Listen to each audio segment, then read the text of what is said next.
to the store and get you guys some cat food. Fraser, you're gonna have to eat kibble tonight. Sorry. You're gonna have to eat kibble, bro. Fraser, come here.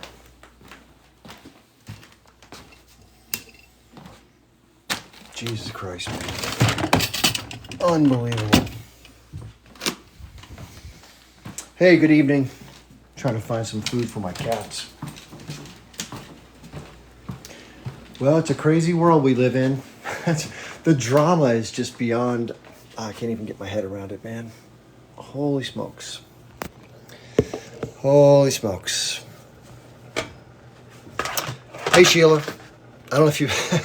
Wow. I just have to laugh sometimes. I tell you, life is... The absurdity of life can be so crazy that it just has you laughing. That's all I can say. It is amazing. Hey, you know, you don't see me laugh very much on here. I'm usually pretty serious, right? But sometimes all you can do is laugh. Otherwise, you lose your damn mind. You know, it's amazing. You know, listen, I don't know if any of you have ever made a mistake in your life and done anything stupid. I've done a lot more than what's being discussed right now, unfortunately. And I've had to deal with some really uncomfortable situations where I've had to own up to some stupid stuff I did. You know, relationship screw-ups and, you know, getting involved in businesses I shouldn't have been involved in, if you know what I mean, the Cheech and Chong type of stuff. And, you know, other stuff like that, you know, but I crossed a line that I think is just a line that most people just can't get their head around or can't get past nowadays. It's just the way the culture is. But here's the thing. You know, it's not for me to judge any other person for what they may or may not have done in life. You know, they do what they do, and it is what it is. And we can all choose to ignore somebody, cancel them, give them a second chance, maybe whatever you do, right? It's okay. But the most important thing about this issue, in my opinion, about the Palestinian cause, is it's the only thing that matters is educating people and to turn the tide of this long-term injustice. That's it. Nothing else matters. And I've been very consistent. I've been doing this for, you know, since the 9th of October, but I really started talking about this on lives probably in November. And I started archiving and recording them in late December, like the third week of December. And they're all up on my my YouTube channel, my Rumble channel. They're there. Anybody can go through the entire archive from start to finish, and you'll see that I'm fair with guests. I let different people speak. It's not a crime to let other people talk. I don't cancel anybody out unless somebody's doing something that's really inappropriate, like, you know, being super mean-spirited or using a horrible string of cuss words. And, you know, you're never going to make everybody happy. When you do a live, you're trying to moderate it the best you can. Sometimes you don't do the perfect job of moderating it. Sometimes people speak a little longer than others. You're not being mindful of the exact timing. That's a fair critique, but it's not done purposely. But for someone to make the allegation that I'm, quote, silencing pro-Palestinian voices, I don't know how anybody can look at the work that I've done and make that allegation. That just seems completely just illogical to me.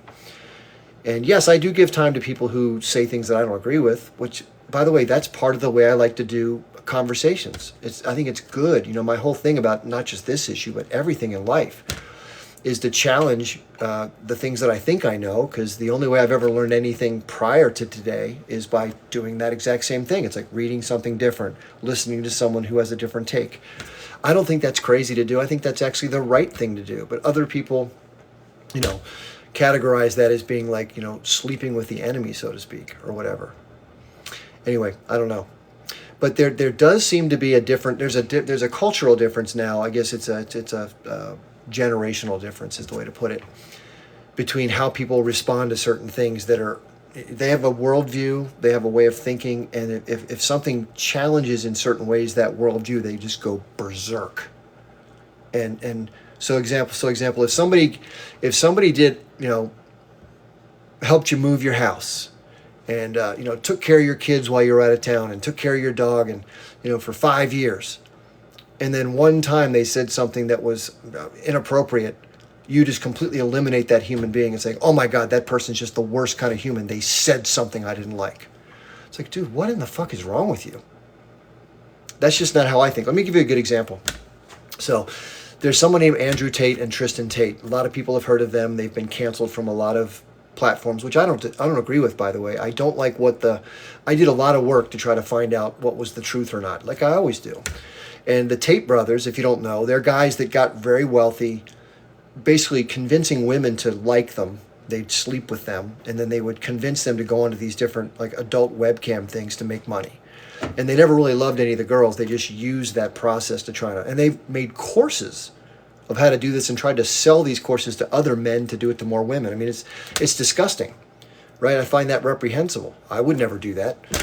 Okay, but this is going back over the past like 4, 5, 6, 7, 10 years, whatever they did. But nobody is black and white, 100% good, 100%. Everyone's a continuum. Everyone has good and bad within them. So I'll give you an example of why I'm mentioning this. I'm not condoning what they did. I still disagree. I hope they get charged. They already been charged. I hope they get prosecuted for what they did. I hope the women who were harmed get the justice they need. But Andrew Tate went on an interview with Piers Morgan and spoke directly to this particular issue and was very, very strongly advocating for the Palestinian cause. And he has a huge platform. He's a very well-known human being. And the good that does for this cause, in my opinion, is worth, somehow figuring out where to balance the things that I find repugnant about the guy. Right? I wouldn't just say, no, that guy doesn't deserve to have the light of day. He's a bad guy. He's a guy who did some things, which we're going to find out whether he gets prosecuted or not. I believe he did, but maybe the case will show that he didn't, or they can't convict him.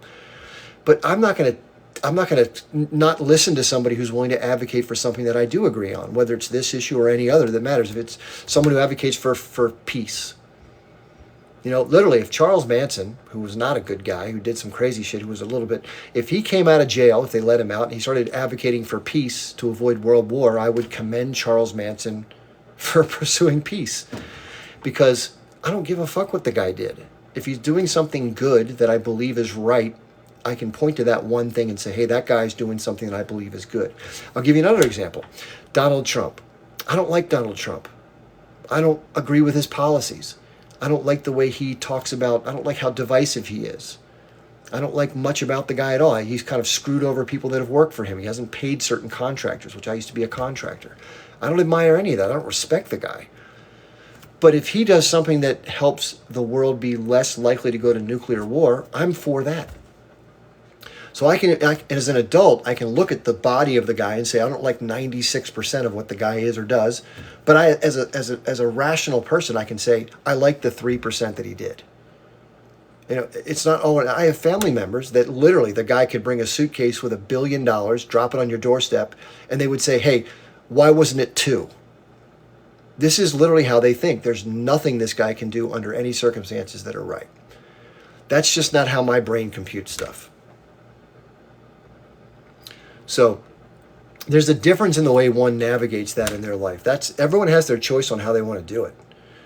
But there is a generational difference in terms of I call it the outrage culture.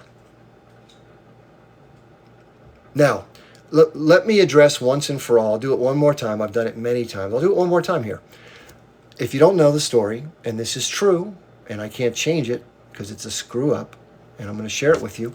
I authored some very insensitive, very stupid, very, not even thought out messages on Twitter.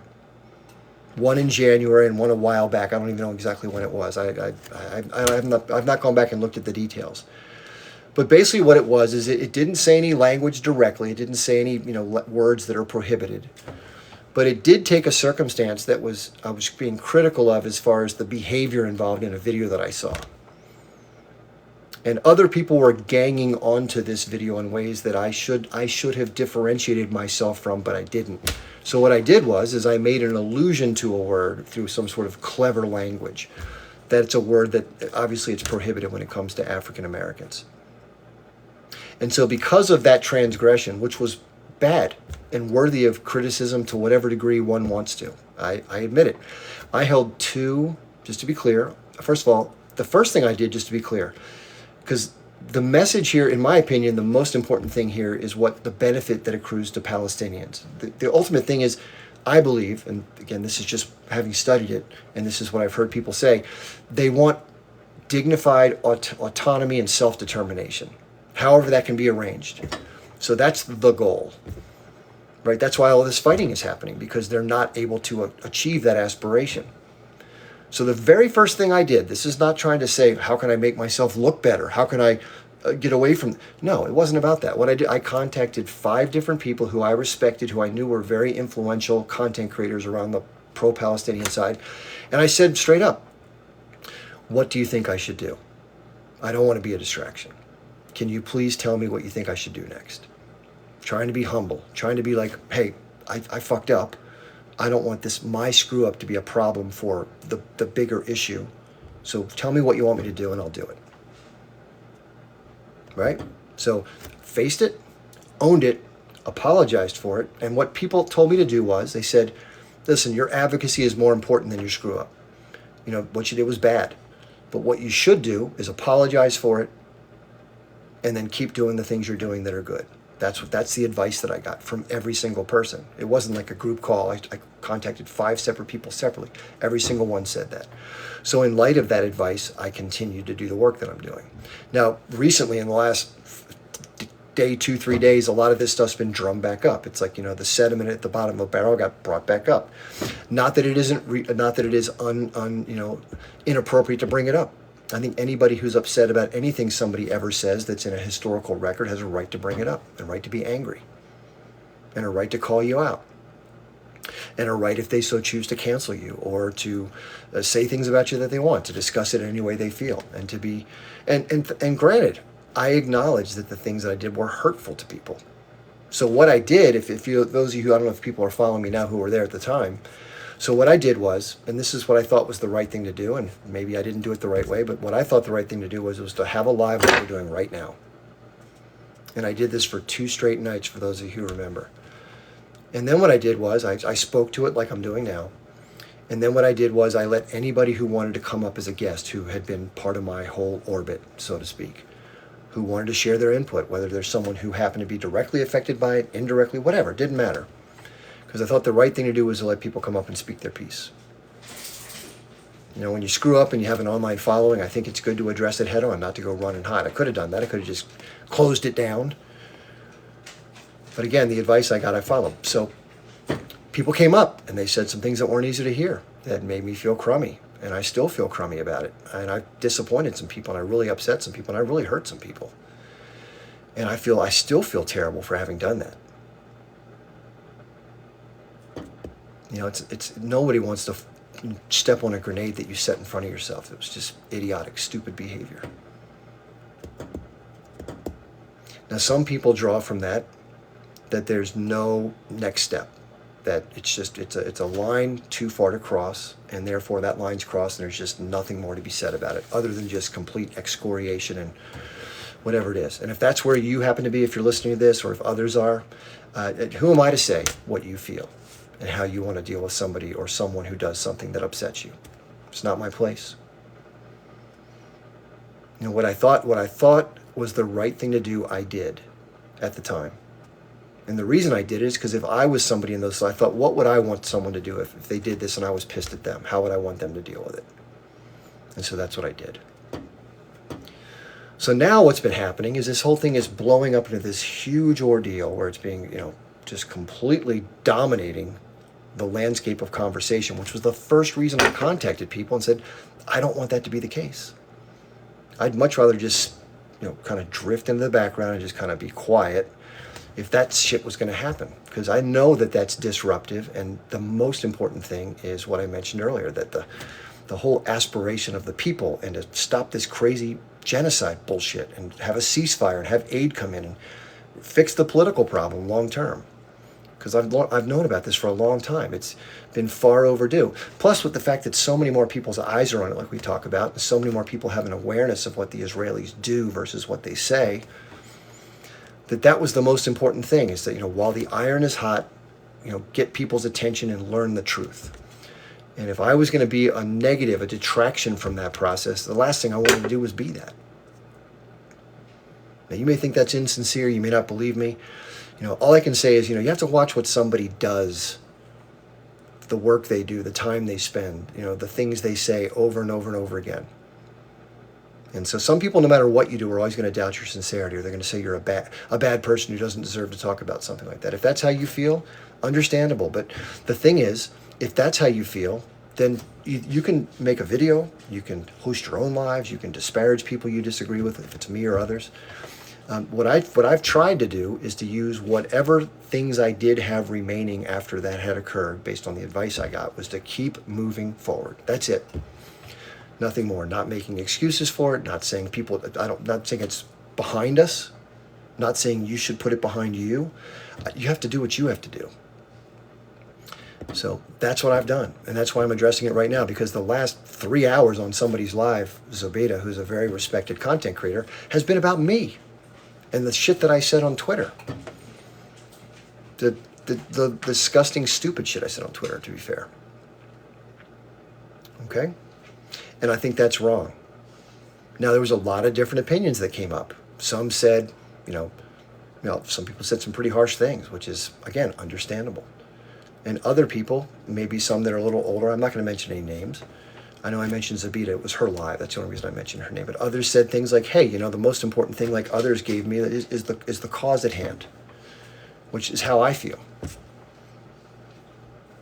So, listen, I got news for the crowd, okay? Especially those who have followed me for a while. I always like to say, and I didn't mean it this way, that if you follow me long enough, I'm going to say something or do something that's going to upset everybody. You can never make everybody happy when you put yourself in front of a public forum and you take very, strong stances on stuff. That's the nature of this beast. But what I found a little bit over the line was, it's fair to call out the things that I did wrong. Fair enough. And if somebody was interacting with directly, like if somebody I was talking to, like just happened to bump into me and say, hey, you're that guy that said such and such, I would look them in the eye and say, I am really, really, really deeply sorry, because my intention's never to hurt anybody, ever. In life, on here, anywhere. But I know that my words in that case did not indicate that. And that's on me, 110%. If you want to write me off, write me off. I understand. I might do the same. But to somehow take that and then come over to the advocacy part, which I'm committed to doing because I think it's the right thing to do. I don't get paid anything to do this. I spent 4 hours, this is not a pat on the back, I'm just letting you know the things that I do. Somebody sent me some videos yesterday because they said they were going to, that quote proved what happened on 10/7. Like, I've looked at this over and over again. So I took 4 hours today and I went through 285 videos. It took forever. And I didn't find a single shred of evidence in all those videos. And why did I do that work? Because I'm so committed to try to find out the damn truth after I've been told over and over again, just trust us. We have the evidence. We have the receipts. But none of what I've ever received. And I think I have a duty for the audience to actually look at that stuff, not just say, oh, somebody sent me a message, I just ignored it. And the truth is the truth, whatever it may be. But I can tell you, based on the evidence that was, quote, sent to me, there is no substantiation for some of that stuff we've heard about the body parts and the babies and the women being harmed. None of that stuff. There's nothing in what was sent that conveys that. But the question is, why would somebody like me, who's older, who doesn't have any relationship to Palestine, who doesn't know anybody in Israel, I don't have a grudge against anybody or for anybody, why would I put in 4 hours on a Tuesday, not get paid, to figure, because it interests me as a human being. I'm a curious person. I like doing things to learn. It's part of how I'm wired. And then I like to talk about the things that I'm learning. And yes, I'm going to make mistakes. I'm going to get things wrong. But if you think that somebody's past statements make all that invalidated, that's fair. You can do what you want with it. But I think it's counterproductive to make it into a dramatic center point, especially on a day that's the anniversary of the Deir Yassin massacre and the end of Ramadan.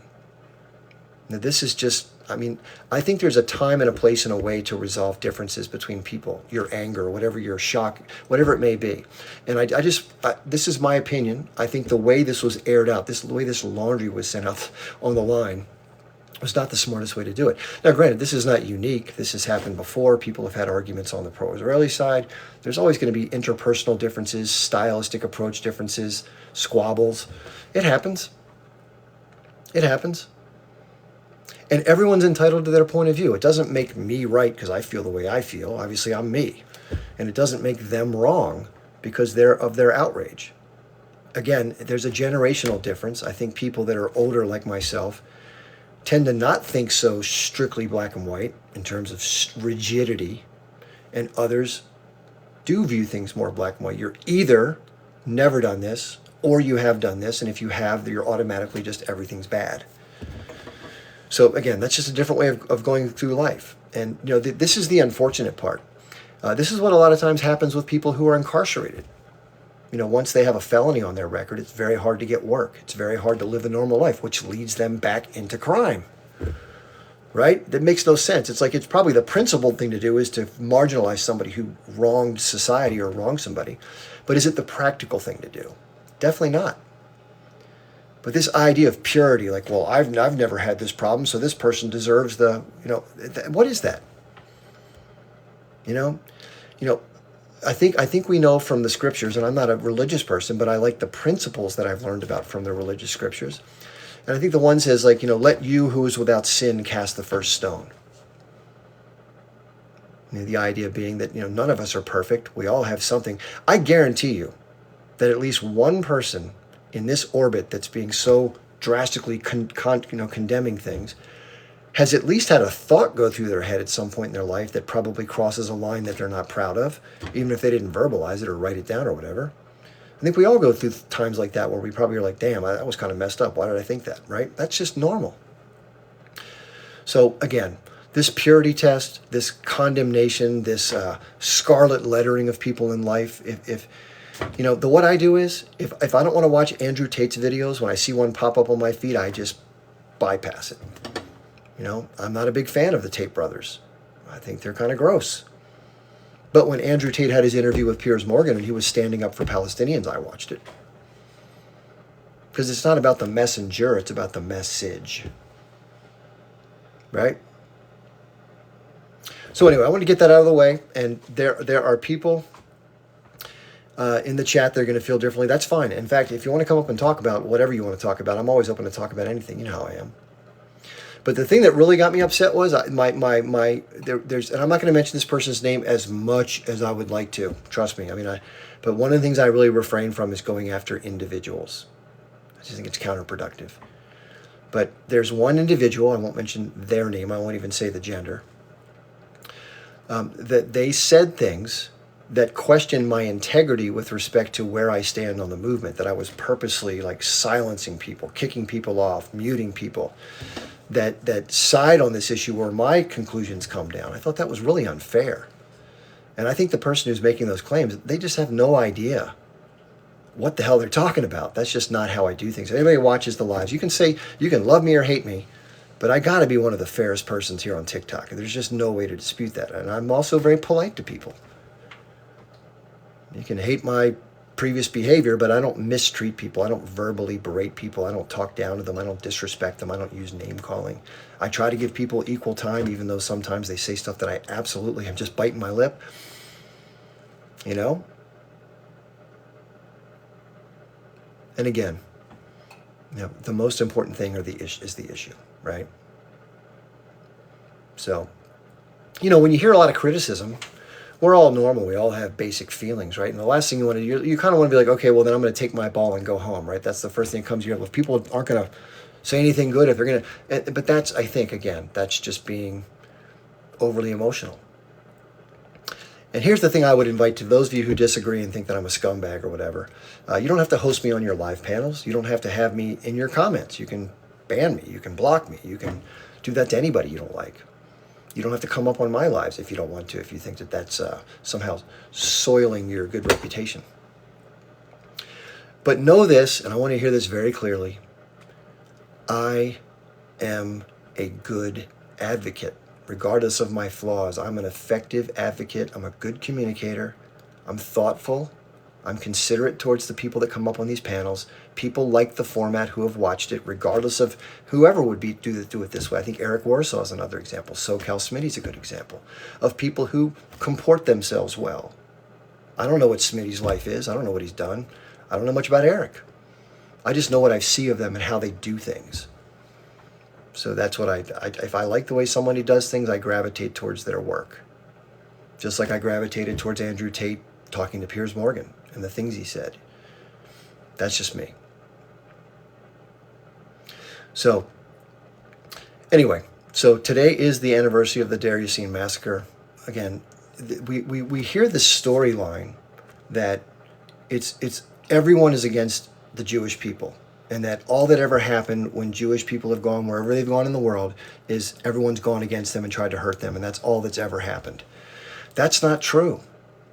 The Zionist movement has involved different elements of different back and forth atrocities as the state of Israel when there was the aspiration for the state of Israel. It wasn't as simple as just like the Arabs just went after the Jews. That's an absurd thing to say. And if you look at again, this is going to sound very familiar. If you look at the total number of people, human beings unalived, that were no longer around when these different things took place, way more people of Arab descent were killed by radical, racist, terroristic Jewish gangs than Jewish people who were massacred over the time as well. That's indisputable. And if you look at the history of this conflict since 1948 and before, just forget about the numbers before, which I just alluded to, it's not even close. Now, granted, it didn't all come at once on one day, but who cares? The hell does one day mean? I mean, one day was traumatic and sudden and unexpected and very like a big gut punch, like somebody sucker punched you. But if somebody sucker punches you once or beats you over the head 50,000 times, it's you're still getting pummeled. And if you do the math and you add up the cumulative number of Palestinians that have been unalived and injured, even more so, falsely imprisoned, held under administrative detention, hostages, since from 1948 to present, versus those who have been unfortunately harmed on the Israeli side, cafes, buses, settler incidents, whatever it may be, not even close. Not even close. And then if you add in the response to 10/7, and I'm not condoning any of the actions in the cafes and the buses, the cars, the knives, whatever it may be, nor 10/7. I'm not saying it is okay. No violence is okay, but on both sides. Both sides. So for those who play the victim card, so to speak, and you're always saying why can't we have this one, this is from the Israeli perspective, why can't we have the Jews have this one small sliver of land? All these Muslims around us have all this property. Why can't we have one little space for ourselves and just leave us alone? Well, nobody's trying to deny people an autonomous situation free from harm. That's not the case. And it's not about ethnicity or religion, although it does play a role, but it's not the role. What they don't like is the forcible imposition of something that you believe is historically belonging to you, where others had been living there at the time who involuntarily were affected by that imposition. That's the biggest difference that I see. Again, I'm not Palestinian, so I don't know all the family and the villages and every little detail. But as just an observer who's read a bunch of books and kind of tries to be fair, call balls and strikes, I'm happy that there was a place for people to be safe from harm, that they kind of had a win, but I'm not happy for the person that took the L, if that makes sense. Now, it's fair to point out, as someone just did in the comments, I think this is a fair point, that this is not unique to the territory of Palestine. In fact, it's actually normal. It's the norm historically for people to move in and conquer territory. Right? For people to take land from the other, to unalive people. But it doesn't make it right. What happened in the United States, in North America, the United States has a very, very, very sordid history and sordid past with respect to conquest, land acquisition, genocide, all sorts of horrific things, slavery. You can certainly criticize the U.S. for a lot of the things that built the country to where it is today. It's indisputable. And I guess in some way, as I'm a descendant many, many generations down the line, I'm sort of benefiting directly from that set of bad acts. Fair enough.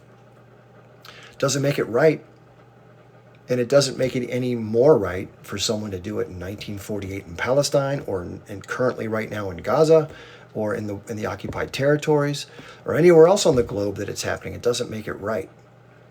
So I wasn't alive in 1810 or 1740 or 1660 when some of these injustices were occurring. I am alive in 2024.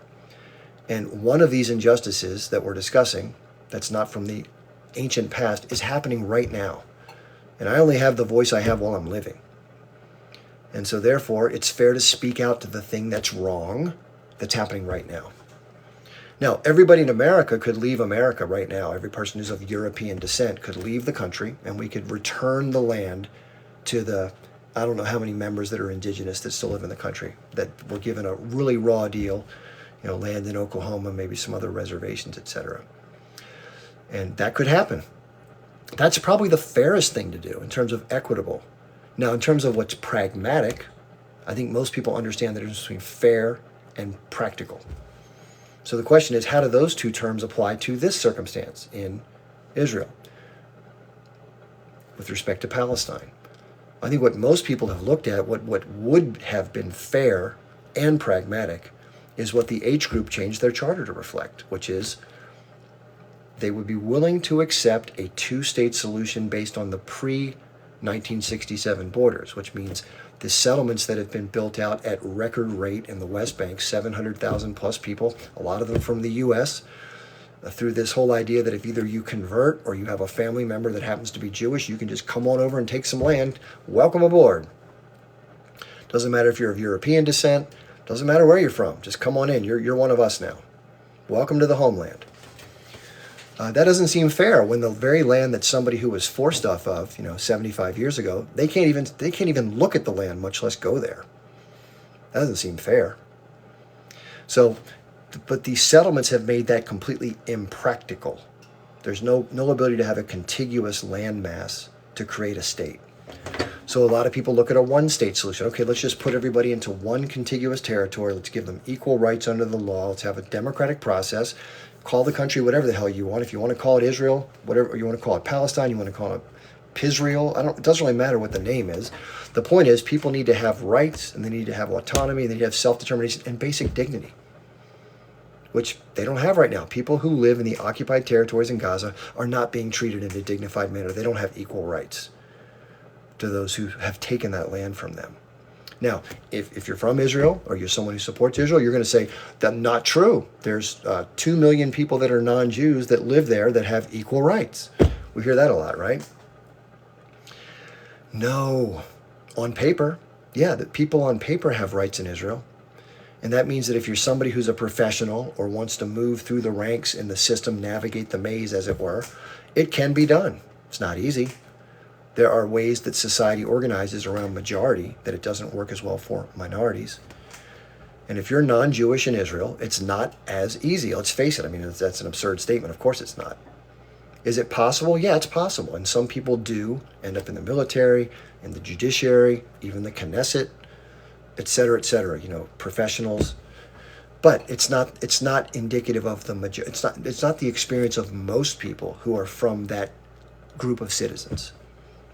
Now, people say, well, they'd rather stay there than go to the West Bank or Gaza. Yeah, think about it for a second. You're in a very free and open, modernized economy with a lot of economic opportunity that's been afforded because of the lack of limits placed on your nation state for many decades, and the benefit of having the largest superpower in the world history with the military might and the money, lots of money, that's helped foster that. Who would want to trade that in to go to a place where you're oppressed, brutalized, unalived, living in substandard conditions because someone doesn't allow you to change those circumstances? I mean, that's not a hard choice to make, right? So that argument's out the window. So the thing that really got me most upset about this issue, which was what drives me to this day, it's not that I support any particular group. I've been accused of being an H supporter. I'm not an H supporter. But I do comprehend the idea of an H-like group in the circumstances of a occupation and a blockade, and the historical injustices coupled with the brutality. And that's what really, that's the word that gets me, that's the one that gets me most upset about this issue, is the sheer brutality. And yes, I'm going to use a term that upsets a lot of people, of the Zionists. And some people think, well, that's all people, 96% of people who are Jewish, Chip, they consider themselves Zionists, so you might as well just say Jews. Nope. Because what a lot of people who think they're Zionists believe in, and what they think they believe in, is a safe homeland for Jewish people, which should be the only aspects of the Zionist movement.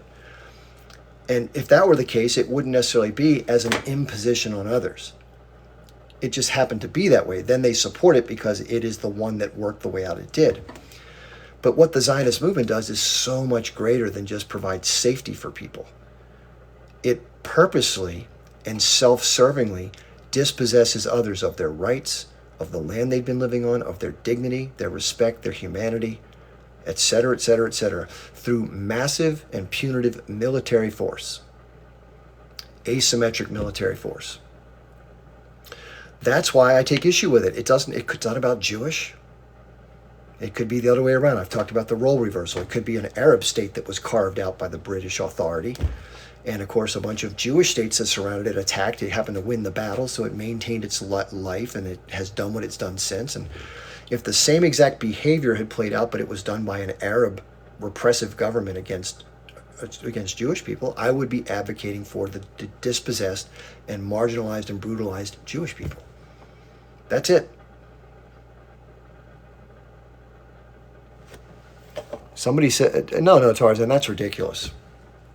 That's ridiculous, man. Don't even go there.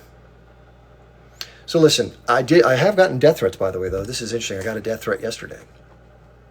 But it wasn't for anything that we've been talking about earlier. It was from somebody who's pro-Zionist. And here's why I believe that's the case.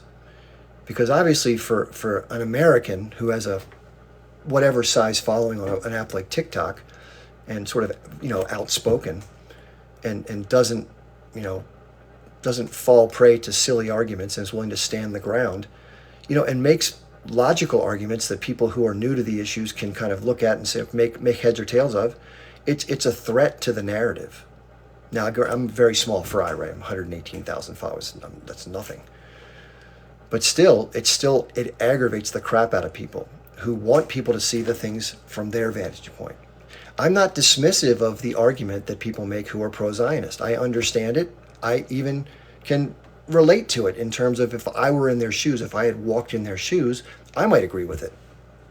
If I had been brought up in a household that talked about that the way it's talked about over and over again, I might accept every aspect of it as being perfectly valid. I think that's what most people do who support it. Makes sense. And at the same time, I can see somebody's argument, see it for how they feel it's right, and still feel differently about it. And it doesn't make me right or them wrong. It just means this is the way that I view it after learning a lot about it. And let's face it, most people around the world just hadn't thought about this very much. They don't think about much else except for what pops up in their face. That's just normal for any person. But this has popped up in people's faces now. And the fact that the media landscape has changed and people like me are in that mix upsets people who don't understand why somebody like me would take the point of view. I've had people tell me constantly, you're on the wrong side of history, man. You're on the wrong side of history. Don't you get it? No, I get where history is and what it's going to say about this.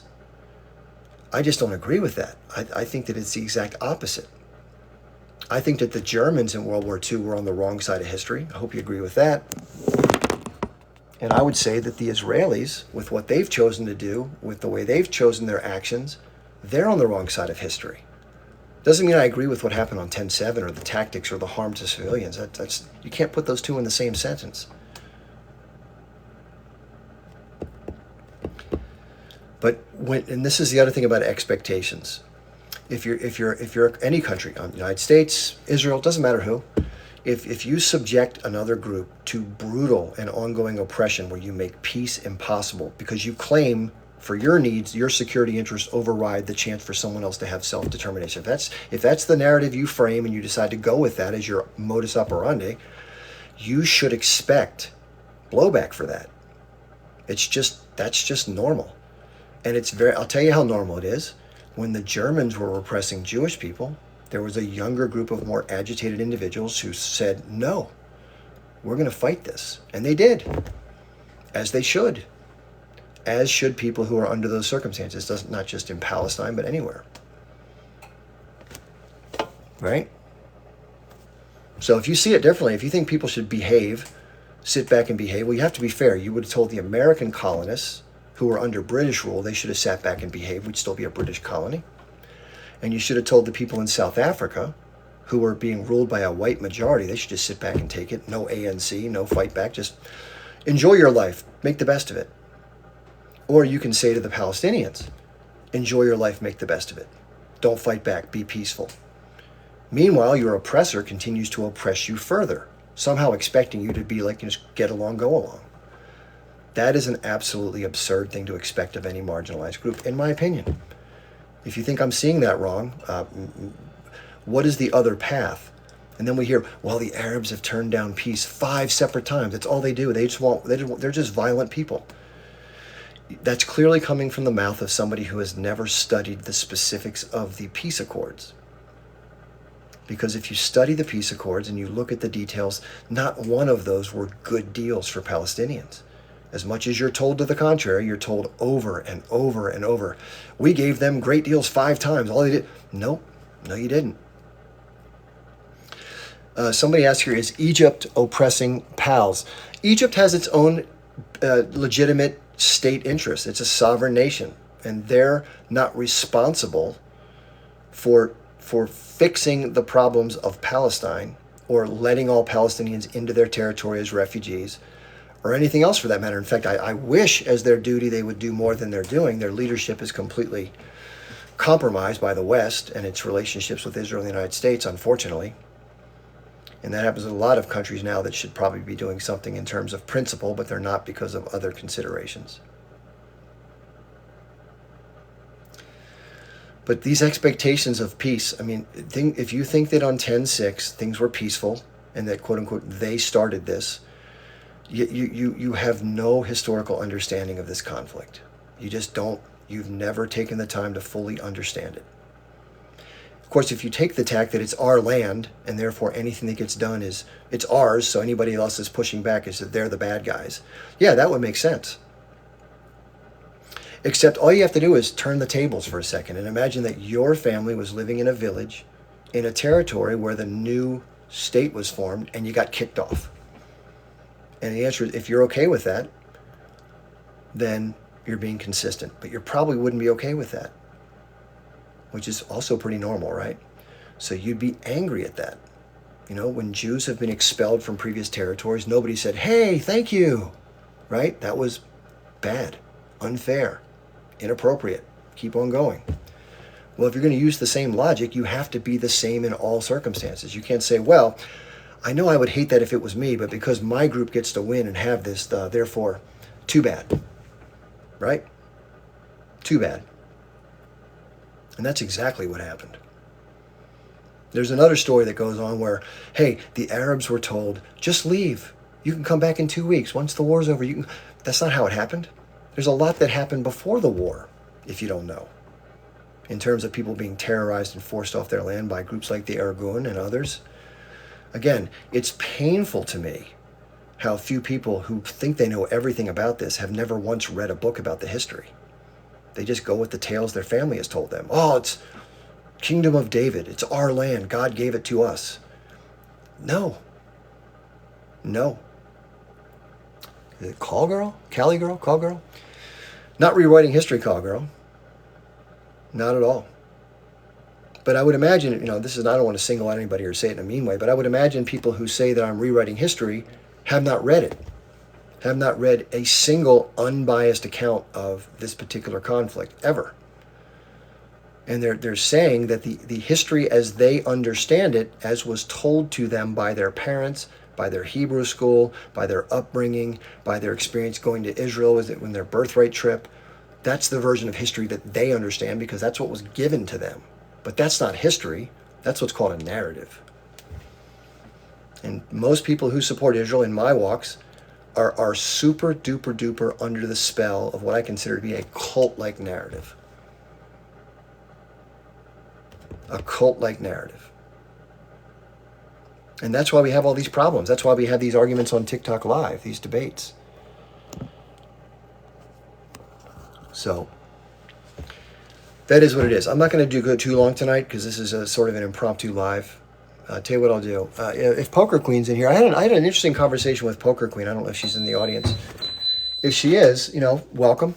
It's always nice to have guests. And Poker Queen and I had an exchange. I would again, this is hard to say without being sounding condescending. I don't mean it this way, but I do speak to a lot of people. Poker Queen was among them, who I believe has all the good intentions in her particular heart and mind, where I think her conclusion was, well, what happened on 10/7 was horrific, and we're going to do what we have to do to survive. I think that's the conclusion that she shared on the live, if I'm not mischaracterizing it.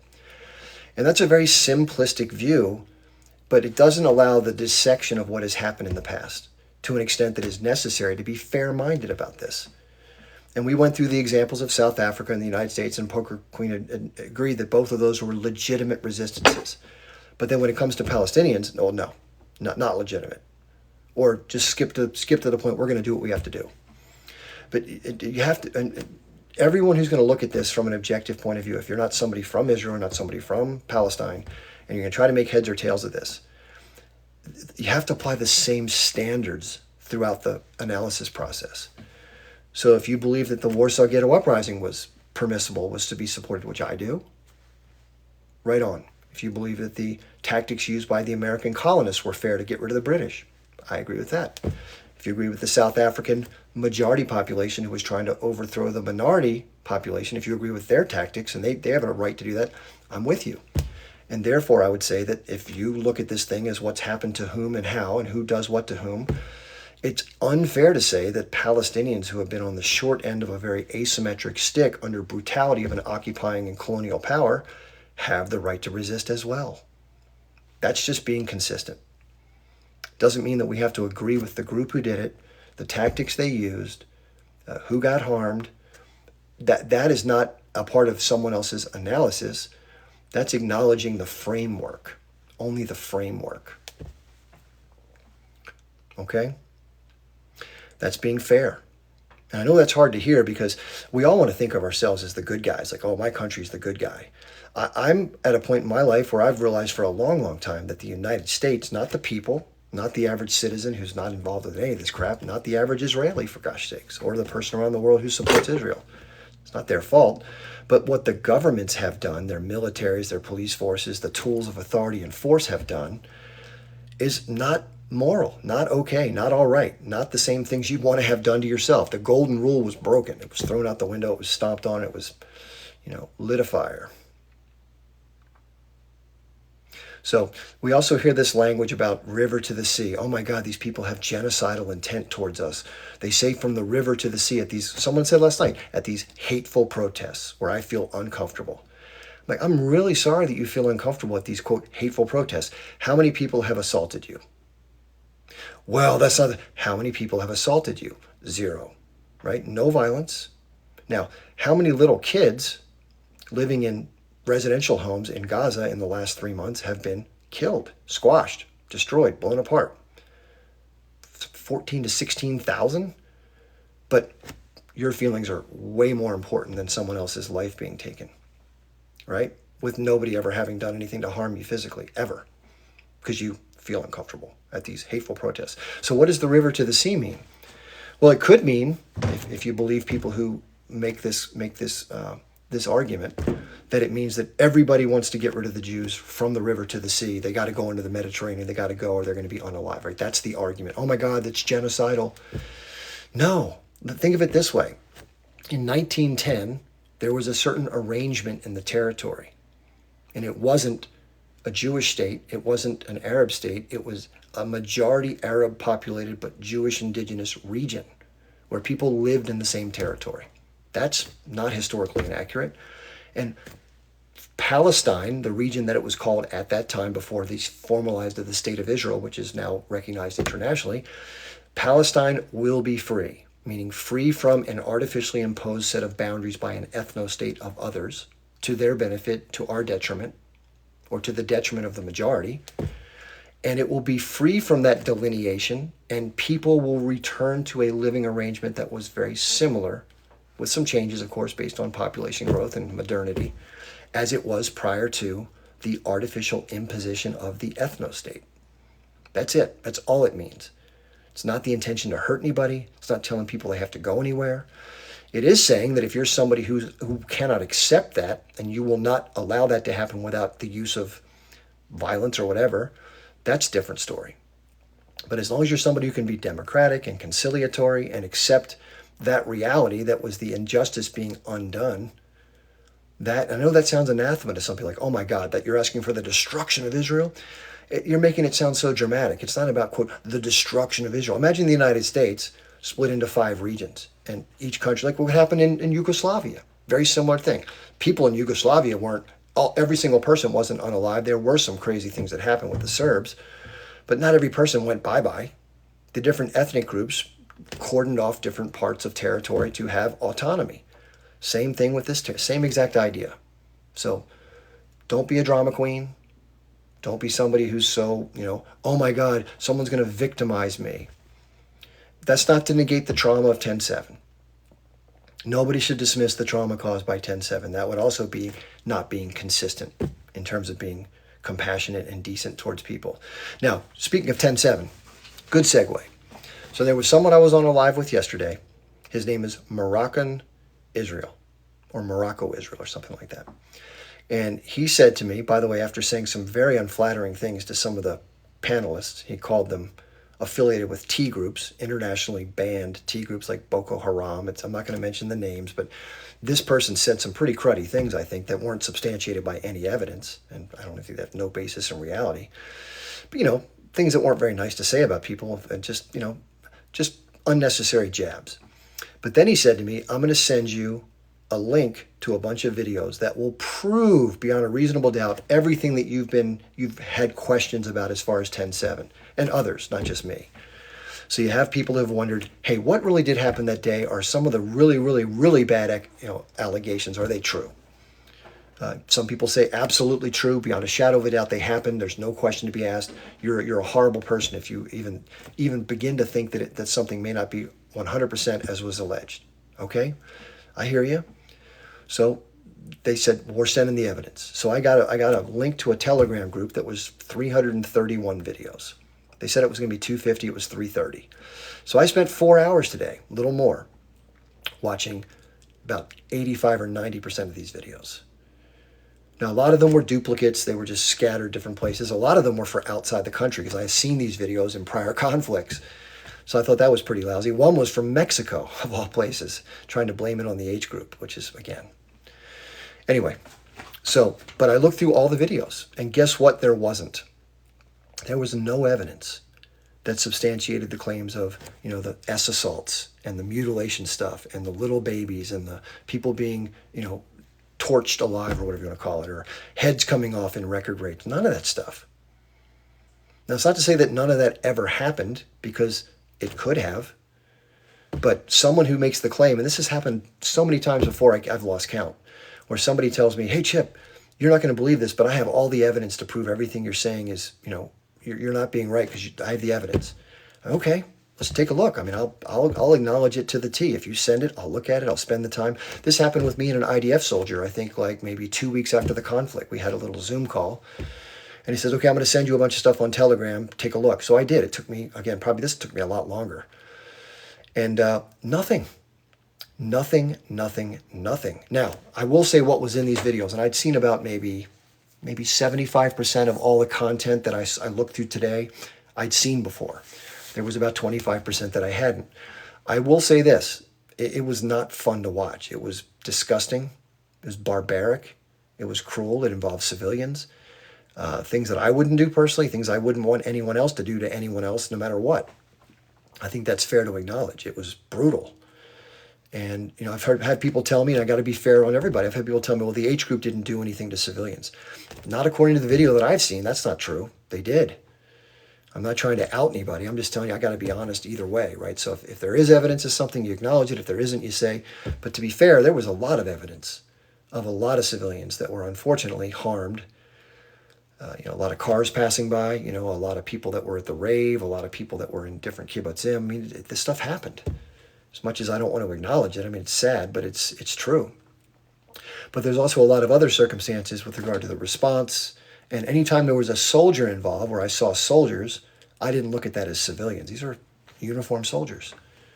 So it's not, it's not a war crime to, when you break out of a blockaded territory where someone controls your life, If you fight through that and you encounter soldiers, if you engage them militarily, that's not a war crime. It's not civilian casualty.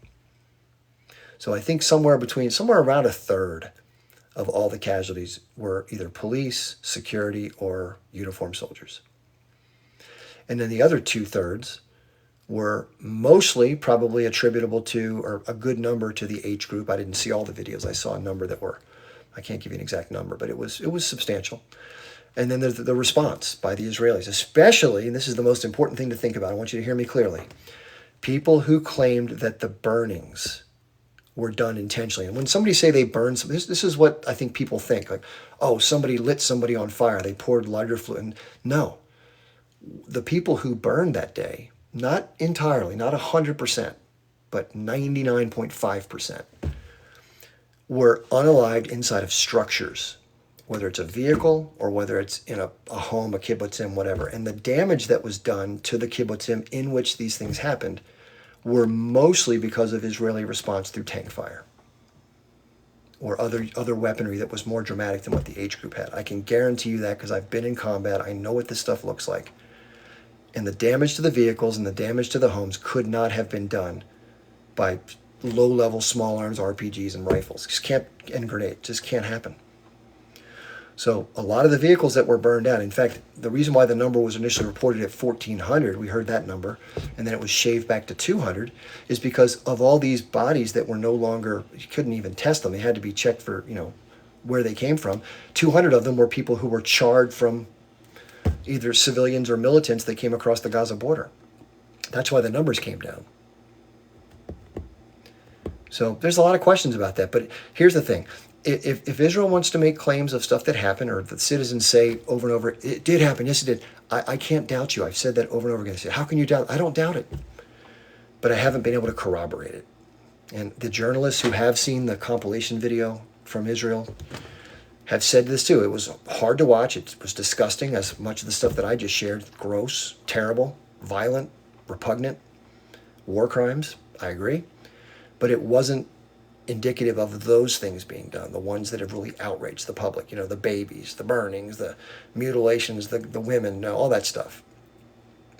So again, it makes sense that if it's not truthful, I'm not saying it is not truthful, I'm saying if it's not truthful, it appears to be being used as a tool to outrage the public. And so what outrages people? Little kids, babies, and women, right?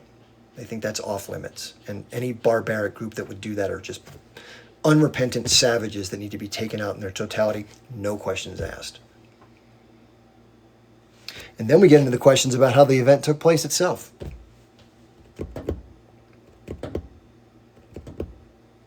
Yeah, that was, somebody asked me about grenades. I saw several different instances where grenades were used, where there was one or more persons affected by them, soldiers and other civilian situations.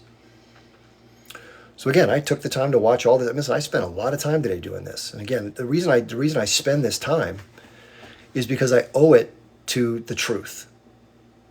And if there is evidence and there's clear indications that some of these allegations are true, I think any reasonable person has to be fair-minded about that, even if it doesn't look good to the people with whom you tend to identify and sympathize with. That's just fair. But at the same time, if it's coming across as what I call atrocity propaganda, in order to further the validity for a really massive and disproportionate and barbaric response, which, this could be that, and a lot of my senses are that that's probably most, if not all, of what these allegations were. It makes sense. It fits into a bigger picture. Because would Israel really have been able to get away with everything it's doing right now had those horrific images and allegations been made? The idea of putting in somebody's head the idea of 40 babies. Biden said it publicly. It was all over the news for a week. And then all these other things about, we've heard it over again. These are barbarians who came in and tortured and raped and burned. We hear it just over and over again. But that's not what appears to have happened. But it's what's been repeated 5,000 times over and over again.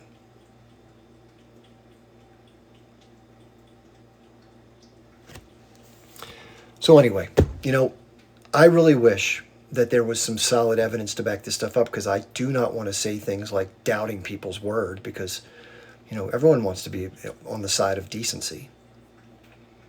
But the other part of it is when somebody has a long and sordid history of consistently lying about stuff, not only historically, but even recently, it does bring you pause to just say, okay, I believe you.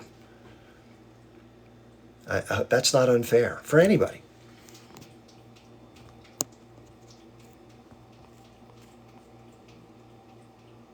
Yeah, and by the way, people say, well, what would it take for you to support Israel? Well, it's very simple. It's the attitude and the behavior that I find objection with, not the people or the really I could give a shit about that stuff. It's the attitude and the mindset that leads to destructive and self-serving and brutal colonization, occupation, land dispossession, unaliving of people, bulldozing, all the stuff that if you take time to learn about this, you're horrified by what you hear. You're like, what? Now, granted, what the H group did to Israel in the 7th and what's happened in prior is also horrifying. But the scale is nowhere near. That's the big difference in terms of what I see. The scale is nowhere near. Like, what do you mean? We're just doing things to secure ourselves. These bad people keep coming at us. We're just maintaining security. No, that's not what's happening. That's the part that people don't know. And I think most good people who do find this out, which many do, they're then called, because they admit it and they acknowledge it, you know what they're called? They're called self-hating Jews because they acknowledge this. That somehow they hate themselves because they're siding with the enemy or some shit. No, they're what's called people who have a conscience. And while they do understand the security needs of Israel and the people of Israel and the Jewish people, they get all that stuff. They don't lack that allegiance or that sentiment of a Jewish state and being safe from harm, all the things that I think are worthy of pursuit.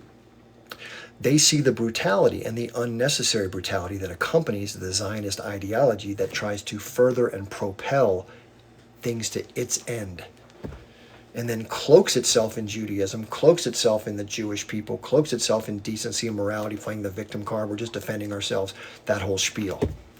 That's what people find objectionable. Go to Dave Smith on the Joe Rogan show. Just go to Google right now if you're someone who thinks I'm completely talking out of my ass. Watch what Dave Smith says. He talks about this exact same thing. What did he learn growing up? He's a Jewish American. He's got a lot of friends in Israel. And he says, this is what we're told. This is what I learned. That's it. And I'm no different. I just didn't know any of it. When I learned about it, I was 21. I had no clue.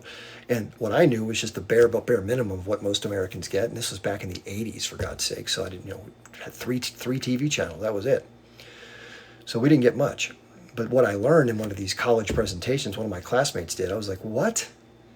So again, if you're somebody who gives a shit, which some people I guess don't, but if you give a shit about things not being completely unfair and unjust, and just because there are other injustices elsewhere doesn't make this one any better or worse. It just is what it is on its own. And you can argue that for any case. Hey, why do you focus on the Congo? Why not go focus on Israel? Why focus on Israel? Why don't you go focus on the Congo? I look at all the stuff. This one is much more in the news right now, so I focus more on this. And, quite frankly, this is one that I learned about a long time ago. It's touched me because I hated what I learned. It just rubbed me the wrong way, I guess you'd say. So anyway, that's why people get so upset when they hear Israel playing the victim card. Like, oh, poor little Israel. We're just a fledgling Jewish state. Why can't people just leave us alone and let us be? No, you're not. You're not just some little victimless little thing that sits in the corner and everybody just keeps pouncing on. That's not true. The sheer brutality is what has me the most. Just if you understand the history of what the Israeli forces have done, and yeah, you can argue that in 1948 you were attacked and therefore you won, and you can argue in 1967 that you were feeling like you were going to be attacked, so you attacked, and then you won, so everything is rightfully yours. You can make those arguments, but there's equal and more compelling arguments to the contrary.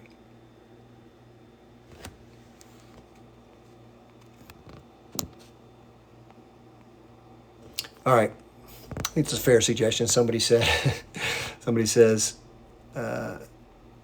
yeah, by the way, as far as the advocacy, I think the right thing to do, let's say somebody's, whatever, anybody who pushes the ball a little bit ahead for a thing that I'll give you an example. I'm gonna name a name just because, and I'm not saying this person's bad or wrong.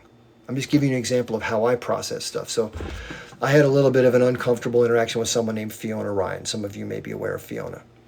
And we don't see eye to eye. I'm not particularly fond of her style or her approach, or maybe even some of the stuff she does. But I'm not here to judge Fiona. Just a personal, whatever.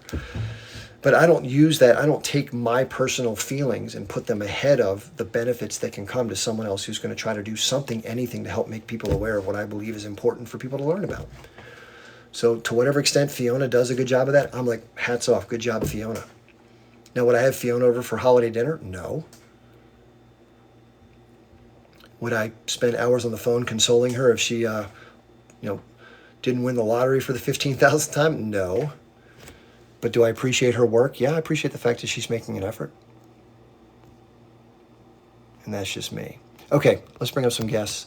We have Ferhat, Olive Bakers, and TW. I'm going to have to just,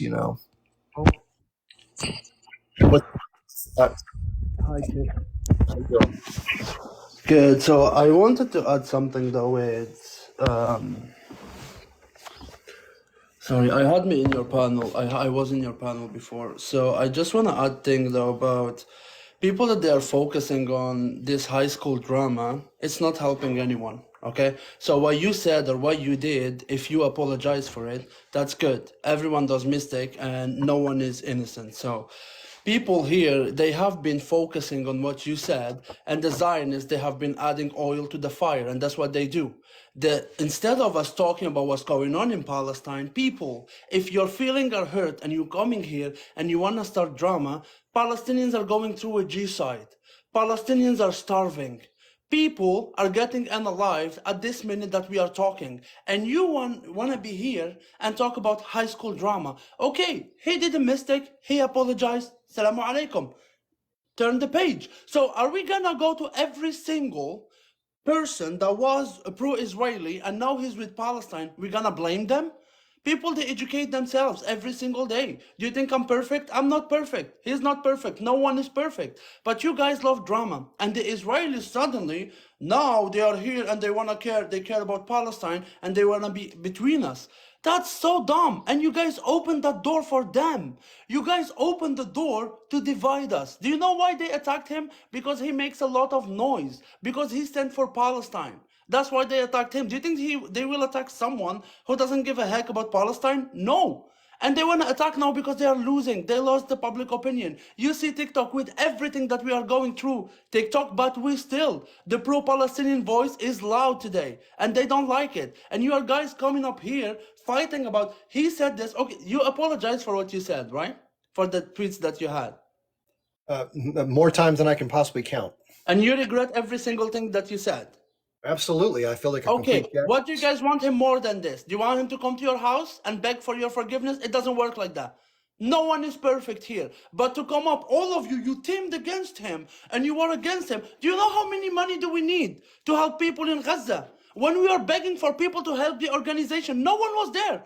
But to start drama and to start cursing him, everyone was here. And suddenly the Zionists, they came here and they were teaming with you.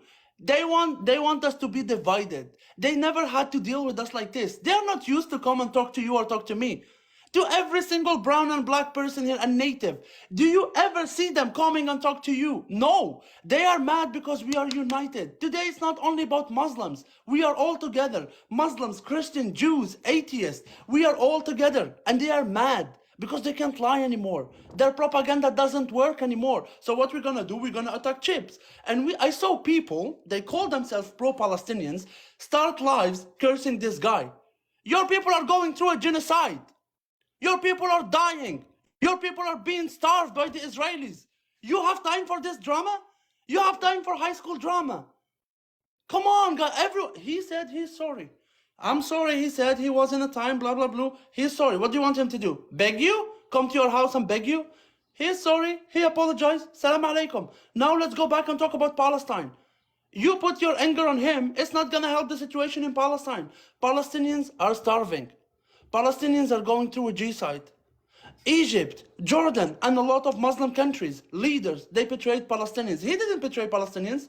He's not their leader. He's just advocating for them. So if I go through, there is 308 people here, and myself included and him. If I go through your life, none of you is innocent. All of you did mistake. That's humanity. Humans do mistakes.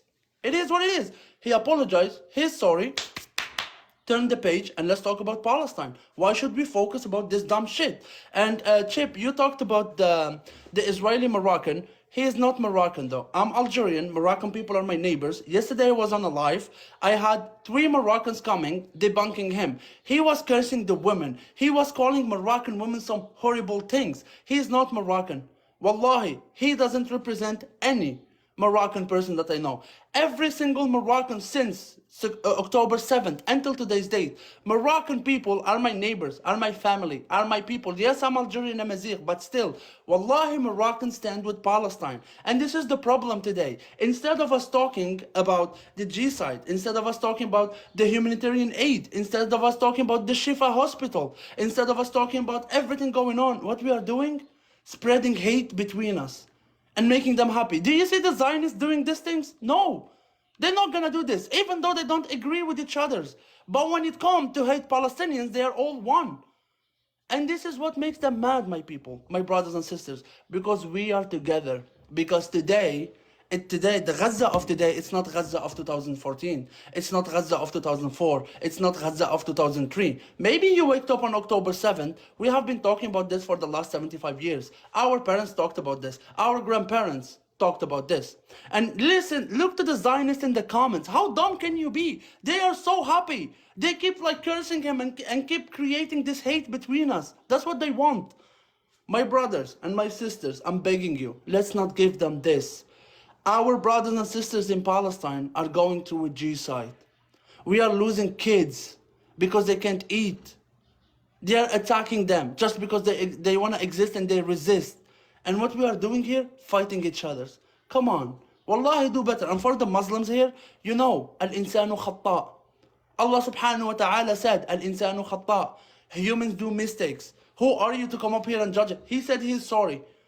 He is sorry, he did a mistake. Turn the page. Now let's just focus on Palestine. This is the only thing that I wanted to add, Chip. Thank you very much for being here. You're welcome to stay if you'd like, Farad. I'm gonna give TW a chance to speak. Thank you for what you said, though. Okay, TW, how are you? Hi, how have you been? Pretty good.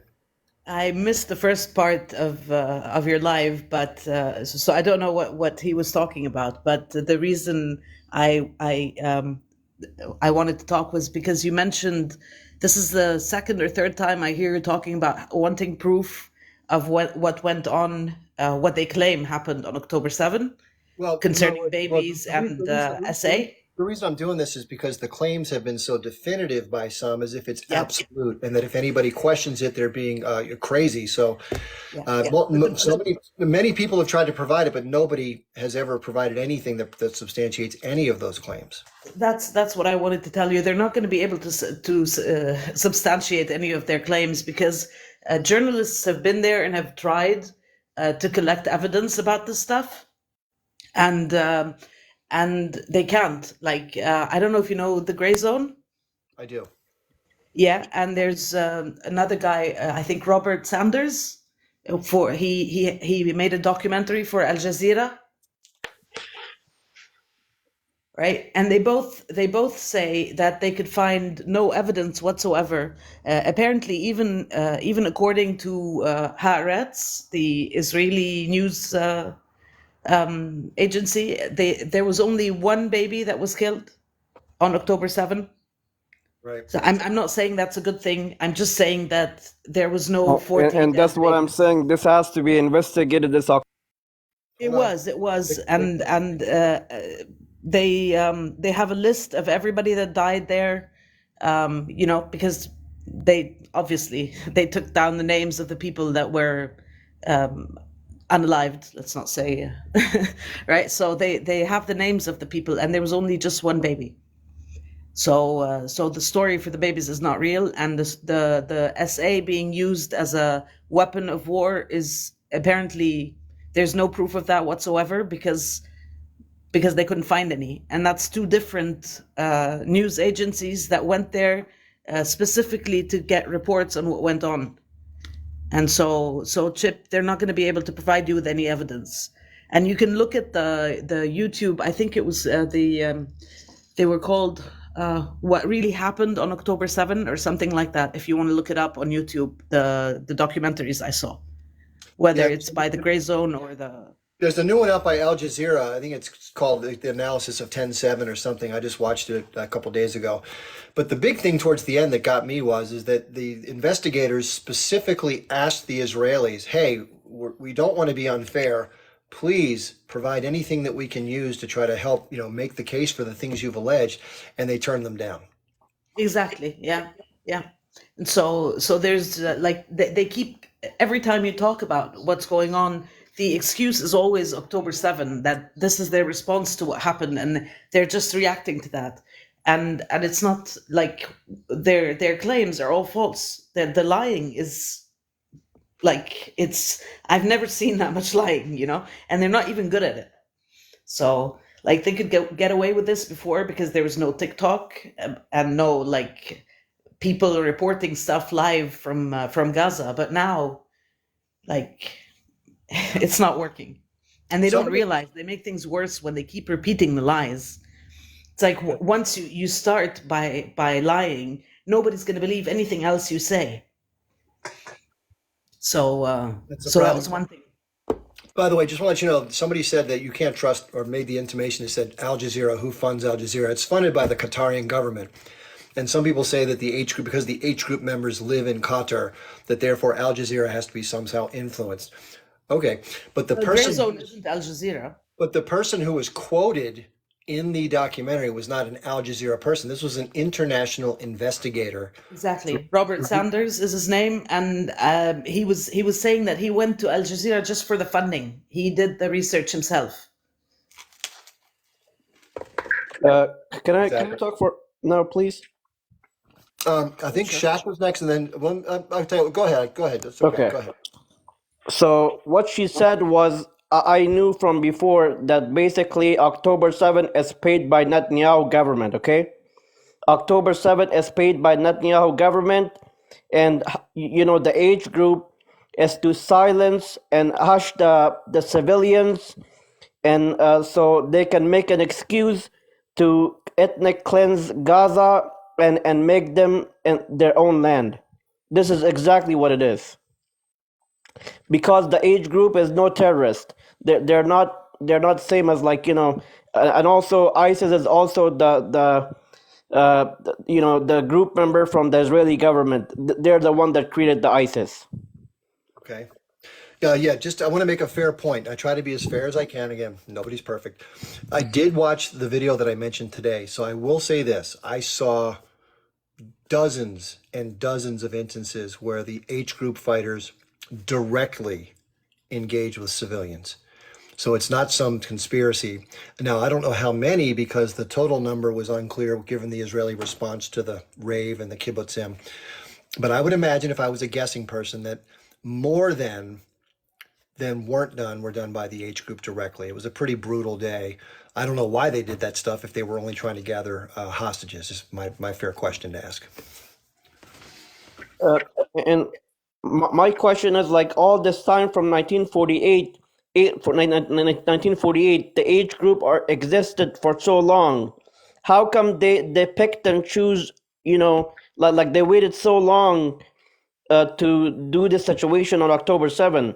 So it's clear that October 7 has been paid by Netanyahu government, and that the age group has said that if they attack the worshipper, this is a red line for them.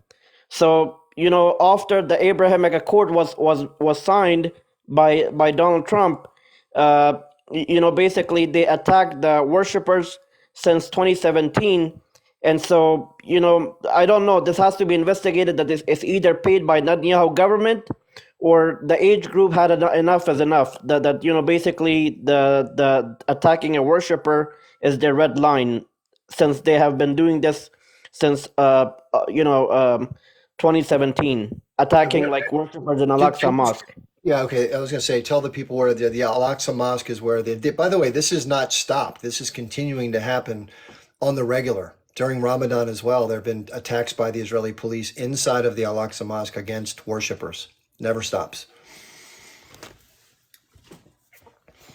unfortunately. Okay, Nightfire, thank you. Shaq, welcome. Hey, Chip, how you doing, brother? Hope you're Okay, all thank well. Assalamu alaikum and Eid Mubarak to everybody as well. We will be celebrating Eid in the morning, in a few hours' time.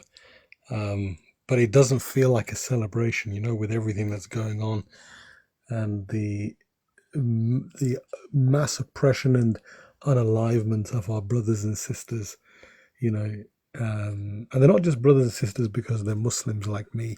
They're brothers and sisters because they're humans like us.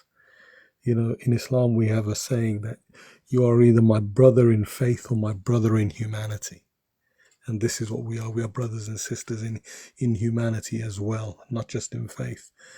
Now, regards, you know what? I'm absolutely exhausted. It's almost 3 o'clock in the morning here, and I got to get up at 6 to go and read the Eid prayers for 7:30. But yeah, it's been staggering listening to people who jump in and fall for the divide and conquer and the divide and rule plan, because there's, Imam Khomeini during the Islamic Revolution in Iran, he said, whilst we Muslims are fighting over whether we pray with our hands over our stomachs or hands to the sides, our enemies are working out ways of cutting our hands off. And this just sounds so apt to what's been happening in the discussions today, with the allegations on Chip. Look, Chip's a human being. He's made some mistakes. He puts his hands up. I forgive him. Yeah, from my side. If he said anything, and I wasn't there and I didn't see anything at that time, I've not looked either, because I have no intention of inflaming any feelings. What I'm looking at though is, what does he do? What are his actions? Yeah, his actions speak louder than most people. I don't see the many people committing the amount of hours that he has committed. And there's very few people who've done this. Almost every other day, he's on here, half a day at a time sometimes, into all sorts of hours. And he's advocating for peace. He's advocating for those who are oppressed. Okay. We've got bigger fish to fry right now. There's more than 40,000 people who've been assassinated, neutralized, atomized, ripped apart. And we're bickering over nonsense, which can be dealt with at some other time. People need to get their priorities right, because it's all about me. He hasn't apologized to me, or fuck that, you he's done multiple shows. He's come on live earlier on where I was, and they were just raging on.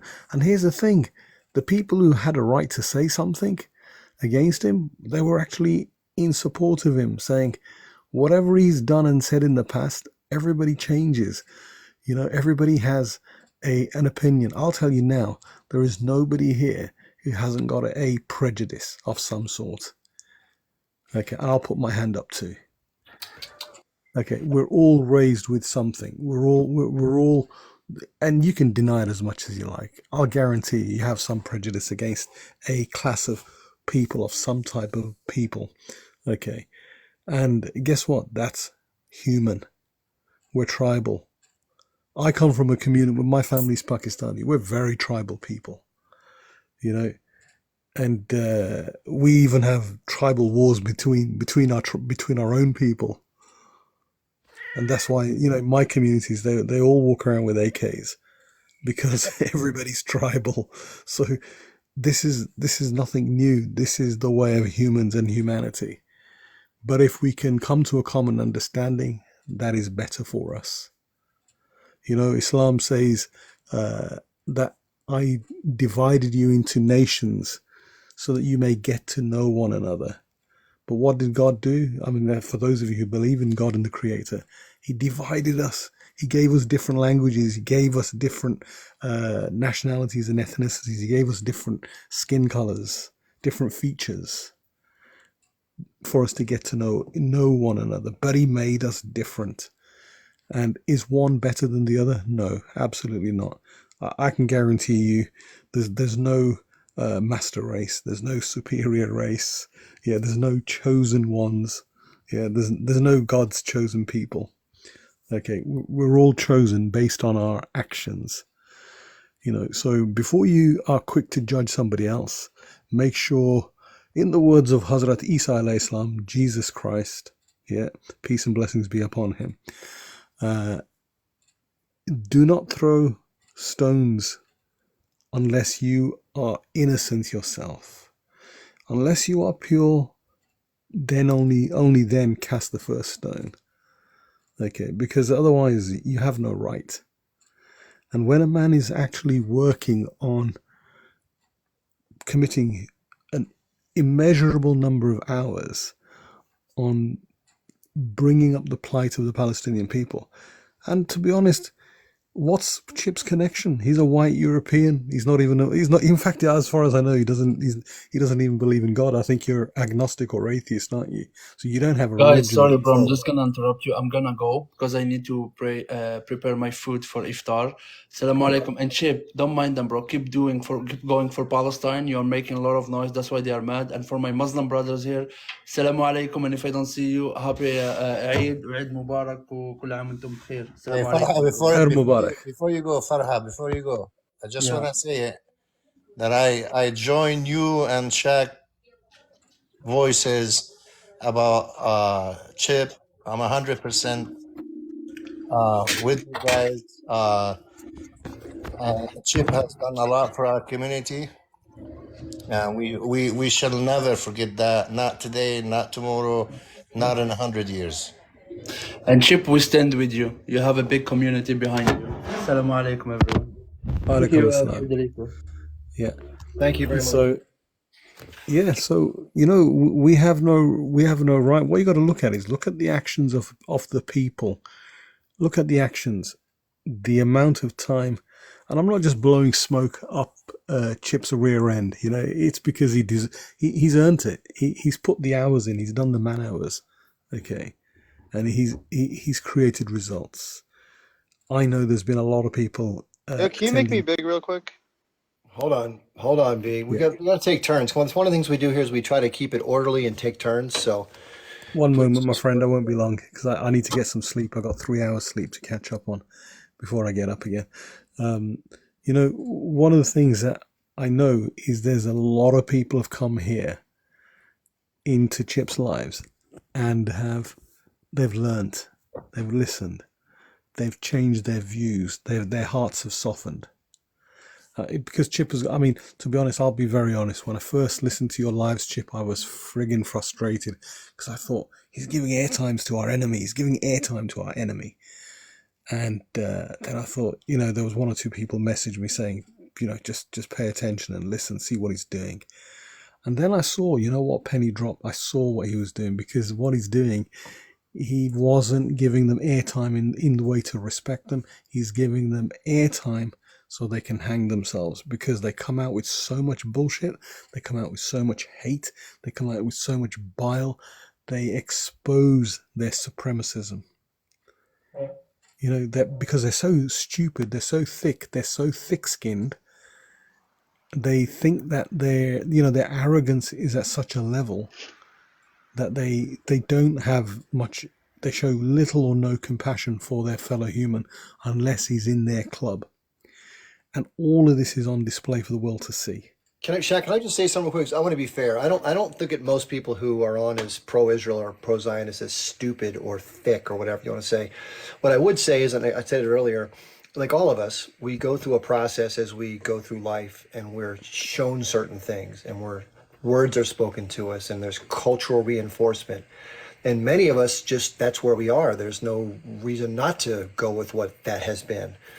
And it's only when somebody finds a way out of that way that they kind of have a different vantage point to see that. And it's really nobody's fault, whether you're an American like myself, or whether it's someone who's from Israel or from a pro-Zionist family, because that's what's normal. It's not their fault. It's not somebody being intentionally mean. It's just that that's what they're taught. So I want to say that to be fair. And that sounds very condescending because somebody who disagrees and they think that what they've learned is it, and I'm the one who's completely whacked out. I can see that kind of outrage. But trust me, if you put in the time and you do the work and you're a fair human and you care, you have compassion for others suffering and pain, you can't help but come out on this side. And most people who have gone that journey, especially people who are Jewish and Zionist, come out the other end opposing the occupation and opposing the way the Israeli government behaves. Well, Chip, this is a major headache for the Zionists now, because so many Jews are now starting to wake up, and they're beginning to oppose the Zionist project. They're seeing it for what it is. It literally has nothing to do with their faith and their religion. It's a racist, imperialist, colonizing project, and it's a business, but it's a very evil business. It was something created and funded by very, very powerful, by very wealthy elites, bankers, and industrialists to further their agenda. And they mixed it with fabricated religion.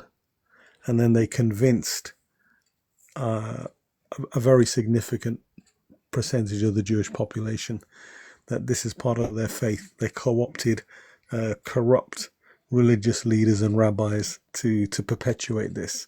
And it's something they created over a couple of centuries, and then it manifested itself as what we see as a Zionist project from the 19th century, the 19th and 20th century. But the thing is, now we're increasingly seeing powerful Jewish voices who are actually on our side, on the side of humanity. And like you just said, anybody who dissects this and looks at it for what it is and is impartial, there is no choice but for them to side with us, because they will see the difference between right and wrong. And anybody who dissects it and looks at it and still chooses to side on the side of the occupiers is willfully being ignorant and willfully deciding on they're taking the wrong side. Can we, And they just is it okay if we let Federico jump in? yeah, sorry, my friend. Yeah, And then Fred, by Ryan, the way, you next after Federico. Yeah, great how to you see doing? you, Yes. Federico. Okay, Good to good to see you, Jack. brother. Thank you, buddy. Yeah, Moroccan was here earlier. He was on another live, I think, Brooklyn Mob live, saying that he sent you a video with evidence and he was able to change your mind. Uh, yeah, and now he came in the comment, he just put period and kept going. By the way, just Anyway, to let you know, I mean, in good faith, I messaged him back. I told him I watched, I think it was 280 out of the 330 videos, which was plenty to get the gist. Not a single shred of anything that the more egregious. I saw a lot of civilians, obviously, but none of the bad stuff we talked about. obviously, yeah, like they say, it's a war, and but there is a difference between being in the war and between dropping on civilian on purposely. If you're in a crossfire, you're in a crossfire, but if you go intentionally targeting, that is a sad thing to do anyway. And did you know we had some trouble in Lebanon almost a couple of nights ago? Lebanon went almost into a civil war. Yeah, there is one guy that from the right wing, and this is all made by Zionists, no matter what. If not the act itself, it's the propaganda behind it to stir it up.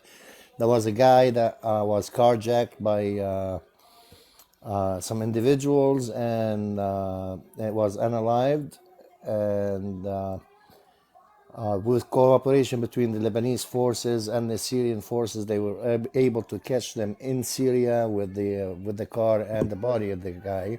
But meanwhile, that all was going on, all the pro-Zionist media in Lebanon was blaming the Big H.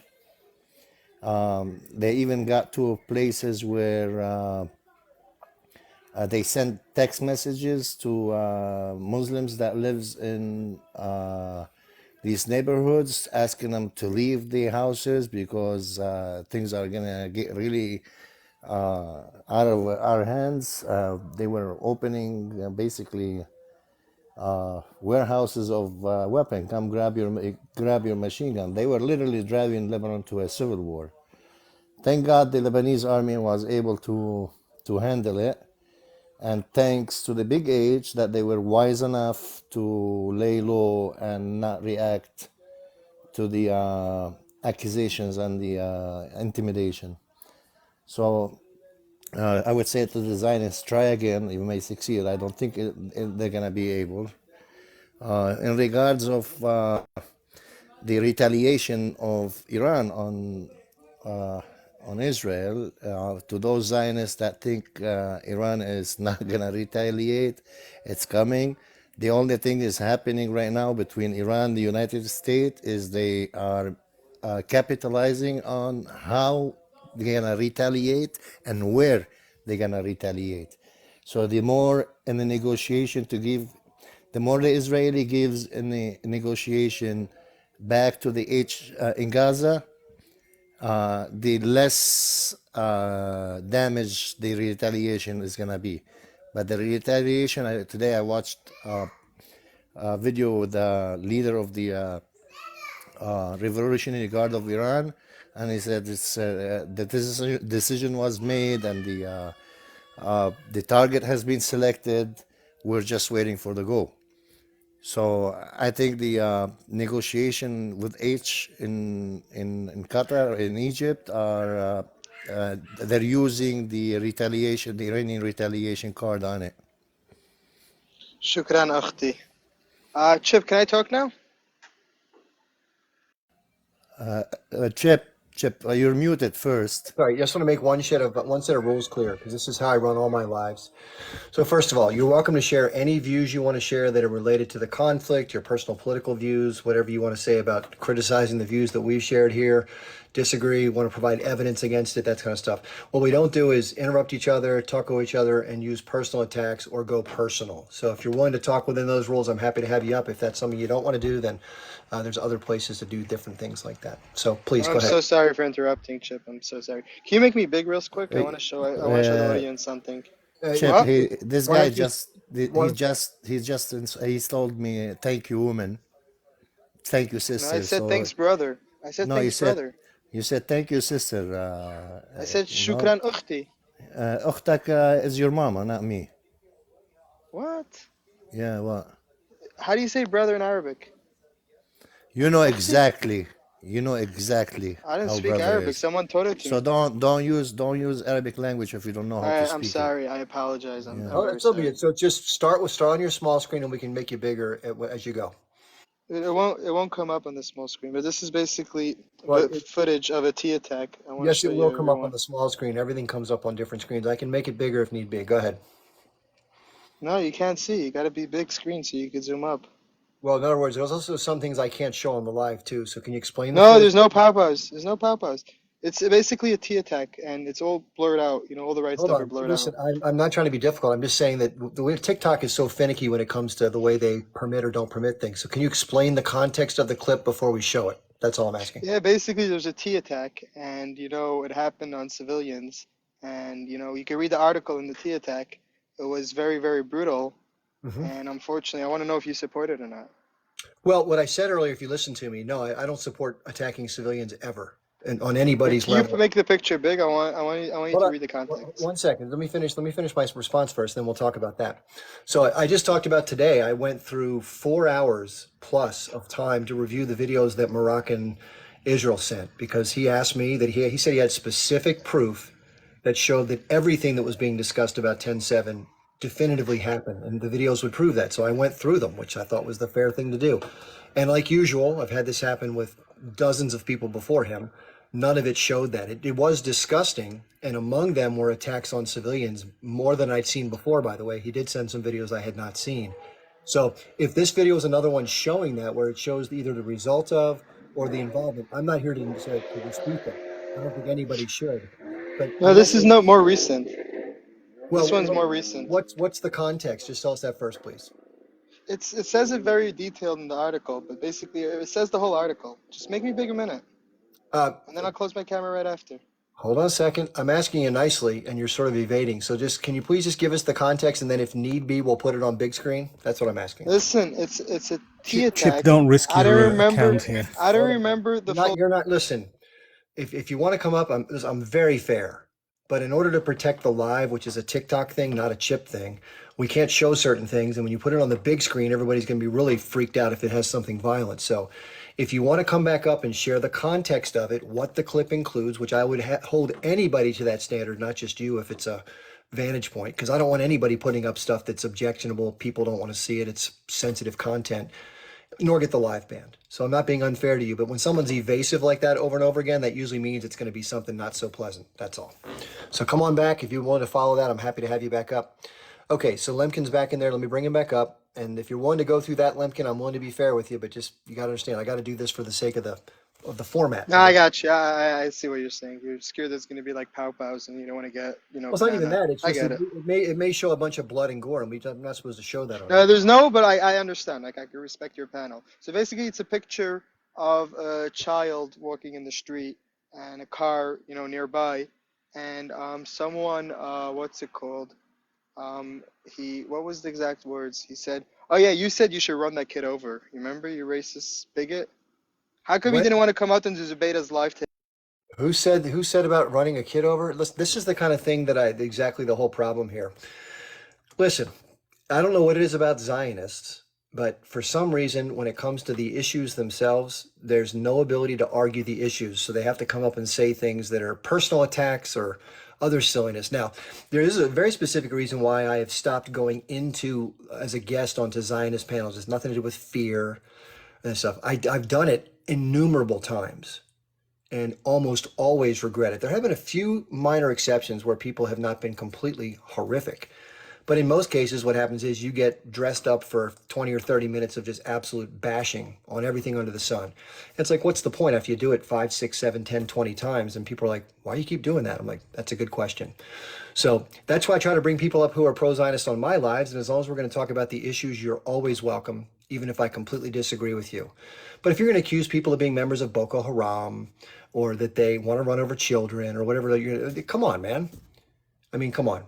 Maybe that's why people want to cancel certain people, because that's the way they do things. So come as an adult, you'll get treated as one. Come as a child, that's what will happen. Okay? That's all. Chip, you called him out. You called him out correctly as well, by the way, because he showed his true colors in the end. Shalom, Chip. I just wanted to say something quickly. This That's his violating friend. guy, That's his friend. That's he's his friend. disingenuous. That is his friend. Yeah. So just real quickly, again, I'll be fair. If you're someone who's pro-Israel and you disagree with the points that are being raised, then happily come up. And I'm always willing to listen. Hopefully the panel will enjoy the discussion too, because all views are welcome. But what's not welcome is silliness. Third grade level ad hominem attacks, trying to show videos that'll get the live banned, reporting live. Come on. I mean, if you want to have a good dialogue, let's have it. Listen, the audience will decide. If you make a better point about something, they're gonna listen to you, right? They're not gonna listen to me just because I'm here. So come on back if you're willing to do that. But if you're going to be like, I don't know, high school stuff, there's plenty of high school lives you can go to. Okay, so I'm not going to bring you up, Yasin. Wait. Nope. Sorry, not going to bring anybody up who's doing that. Listen, you only get one chance, and if you do something silly, I'm not going to give it a second. I'm not going to come back for a second helping of that stuff. So, no thanks. Anyway, okay, so let's bring up TLX and see if they have anything that they want to discuss that's not in high school. Hey, Chip, I'll mute until you let me go. I'm letting you go. It's okay. Yeah, you can go ahead and do your thing. You're here. It's your turn. I wanted to let you know that these Zionists will do anything in their power to put it in your face that they want the unfairness to their favor, and they don't care how fair it is to your favor. And they don't care if you know that or not. They just want to do it anyway. They try to push it forcefully any possible way they can. Like that guy was trying to put the videos just so he can demonize you.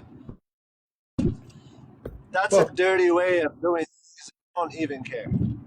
I mean, I probably have done some things in my life that I regret in terms of saying things, but I've never once recommended that somebody run over a child with a car. I can guarantee you that. So I don't know where he was I don't coming see from. that being part of your character. I don't see that being in your character at all.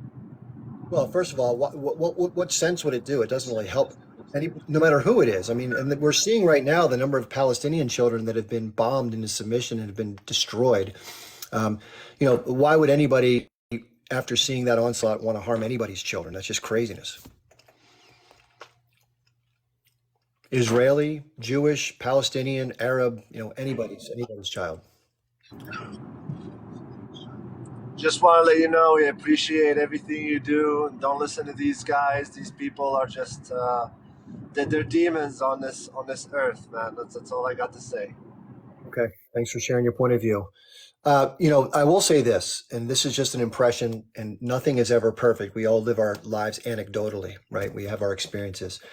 The experiences that I've had in the TikTok universe when it comes to trying to interact in the most civil way possible, I mean, really laying the olive branch out as best one can, has been met with nothing but vitriol, spitting in the face, absolute underhandedness.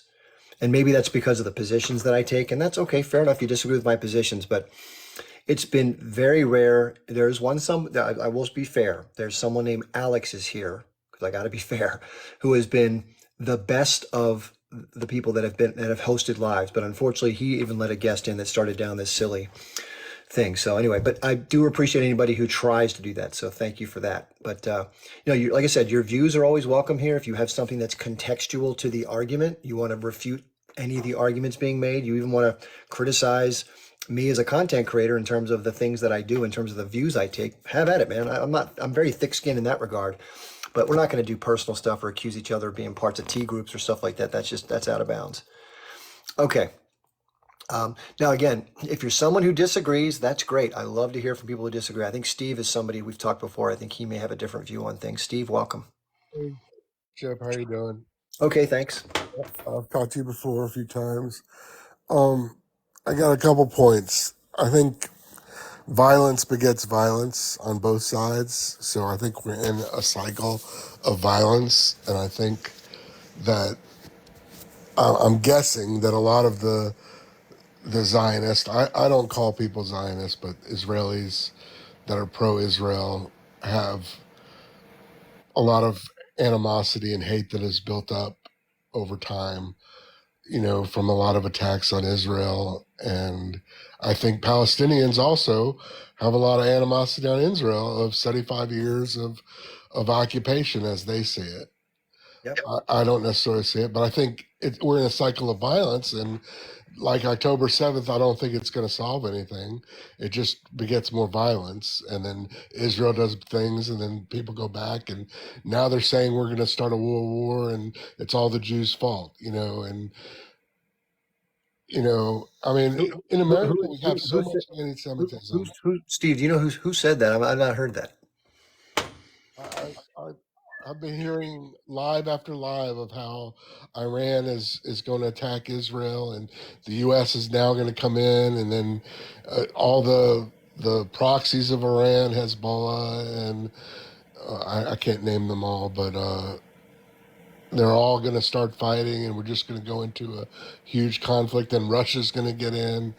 I mean, and I hope it doesn't get to that point, but it's just violence begets violence. Who blamed it on specifically, quote unquote, your words, the Jews, or did they say the state of Israel is trying to draw in other actors to create a regional conflict or broader? No, I've been told or been seen in lies where the Jews control the media, Jews do this, Jews, do all kinds of bad things. Okay, I had a pro-Palestinian person ask me the difference between a Jew and a pizza, and he said pizzas don't cry when you put them in the oven.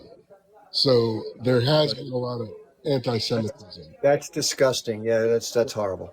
That's disgusting. I mean, I grew up here in North Carolina, moved here in the 70s. KKK was big. You got politicians like Marjorie Taylor Greene saying Jewish space lasers. It's not, if we had Jewish space lasers, we would have took her out a long time ago, right? I mean, so there is a lot of anti-Semitism in the world, and I don't control anything. So I'm not a rich Jew. I'm not a controlling Jew. I I'm Jewish. I've been to Israel, and I connected with Israel. I made a lot of friends there, both Muslim um, and Israeli and Christian. I worked there. I work in hospitals there. I worked for a company. It was DB Motion that got bought by Allscripts. We worked to improve patient outcomes. So and I worked with Muslim doctors there on a lot of projects. So I don't think all Israelis are out to G-side No. Muslims or Palestinians. I Definitely don't not. agree with No, that. 100% no. There's not a monolith in Israeli society. There was a huge set of protests going on before 10/7 happened. I mean, for people who follow Israeli politics. And there are protests right now, big time against the Netanyahu government. Remember that most people in Israel are secular and they identify as ethnically and culturally Jewish, but they're not super duper Orthodox. They may observe some of the more, well-known holidays, almost like Christians who celebrate Christmas and Easter, but that's it. They don't even go to church that much or stuff like that. So that's most people. Yeah, I saw another video. I don't know if you've seen it of this a Muslim lady that lived in Palestine, and then I guess her husband had two wives and wasn't very nice to her, and she finally moved out, and now is in Israel and got her doctorate degree and works in Israel. She's Muslim and just was praising Israel, and she's a Muslim. So there are Muslims that are happy in Israel, Absolutely. and when I'm just curious when the H group sends rockets over to Israel and they have killed people and they Yeah. kill Muslims, do they feel bad about that? I wonder. Or I mean, because that's a war crime sending over a rocket, Yeah. that's unguided, killing civilians. If Israel's doing it, so is Hamas, right? So both sides are using violence against civilians. Yeah. I So agree with you. No, I think the difference, I mean, not, I wouldn't say difference. I'd say there's an inability fundamentally to have more precision. Not much sure they would use it, but in terms of the way the rockets are manufactured, I don't know if you know much about the construction of them, but I've studied it, and you can put them on the trajectory, like it's like a mortar. You can angle it, and you can turn it left, right, up, down. But after you fire it, there's no ability to control where it actually so lands. it's symbolic, basically.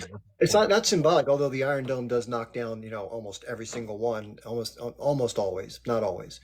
But what it does is it's a resistance action that one can do. I think that's what it's born from, is a frustration of not being able to do much else. Now, of course, what happened on 10/7 was a lot more than firing of rockets, but it's traditionally the way that they can resist with what they have. I mean, resist is justified. I think if you feel you're occupied, I think if the Japanese Americans that we put in concentration camps resisted and started firing rockets or doing suicide attacks, it would have been a lot different for them. I don't think there would be any Japanese Americans anymore if they had done that. Well, just hold on. Let me push back just for 1 second. Let's take that exact example. So we know historically that what happened, the Japanese were going into what's called internment camps during World War II, for those who don't know, because the Japanese struck Pearl Harbor first to begin the US's involvement in World War II. And so many Japanese, especially on the West Coast, were put into these sort of holding pens. But remember, they weren't politically blockaded and occupied for decades at a time, where there's military control of every aspect of their life ongoing with no seeming hope at the end of the day. Nor do they have the ability to have access to some of the equipment with which to resist the way that you're talking about. So, apples and oranges to a big degree. Chip, I have a question. Steve, how do you see the Israeli attack on the Iranian embassy in Syria? Like how you look at it from your point of view? You know, I I don't know much about it. I know Israel wanted to take out some key targets and they accomplished a mission. Maybe they're trying to draw in a bigger war, like some people are saying. I don't know. They know more than I know. I'll tell you that. Um, so I, I know we've taken out America's taken out our enemies before with drone attacks. Well, attacking an embassy is a completely different ballgame. like besides the international law.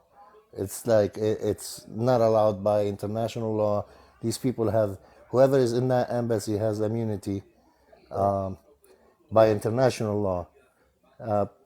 Like why would you think they attacked it?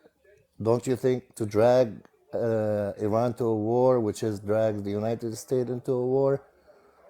Federico, I don't mean to interrupt, but Yeah. I just want to add just a little something to your question.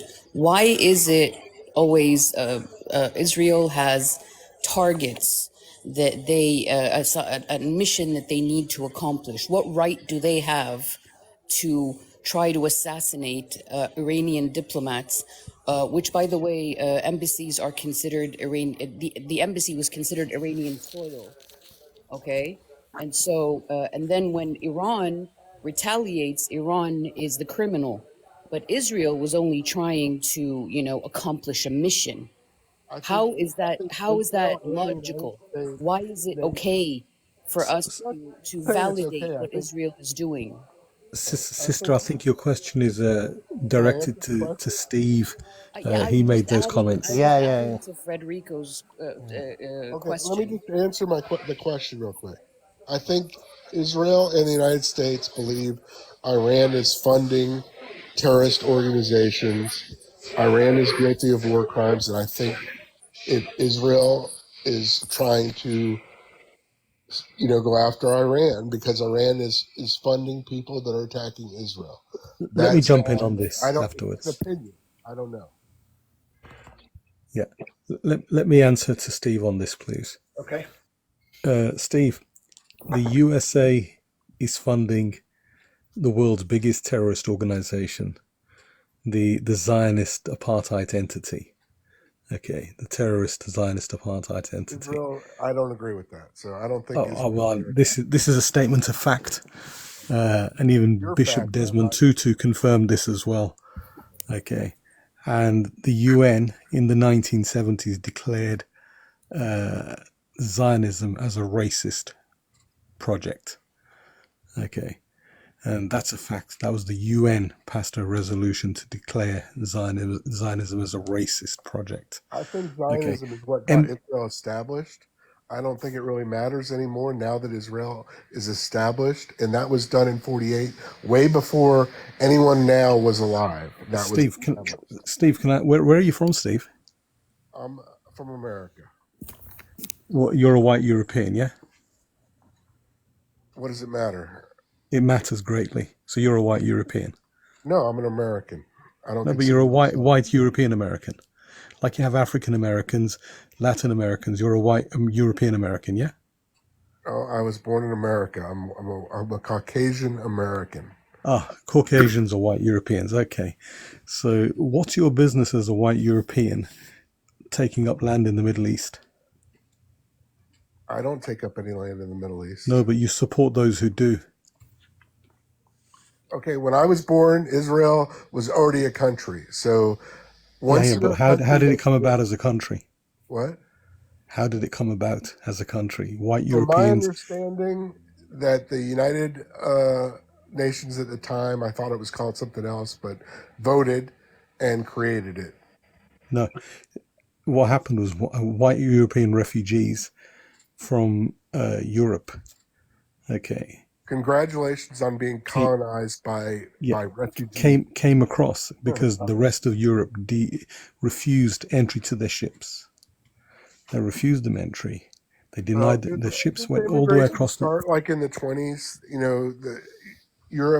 Britain agreed to let 75,000 Jews come to Israel, or the British. Palestine didn't belong to the The British. Balfour Accord.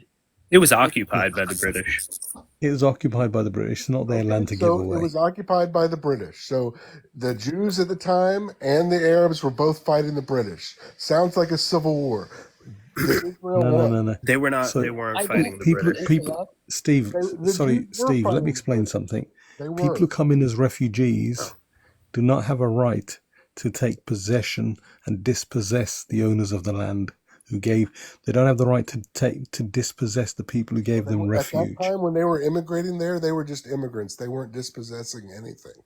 No, they There were. was a That was the the plan. Zionist movement, and if you read the Balfour Declaration, it says to not. They were not going to do anything to the indigenous people. They weren't going No, to no, take no. their homes. That's what it says.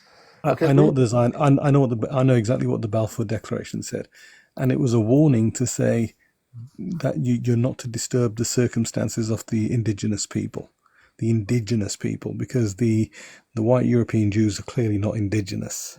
Well, Okay. there was Arabic Jews there too, living there. Oh yeah, the Palestinian I Jews, the mean, I'm Arab not gonna Jews Can I fault just say my something real country have quick? every isn't. right to be there. Our country is built on immigrants. Now, Okay, I just want to clarify something before I touch on the Iranian embassy. So the Iranian embassy in Damascus is sovereign Iranian soil.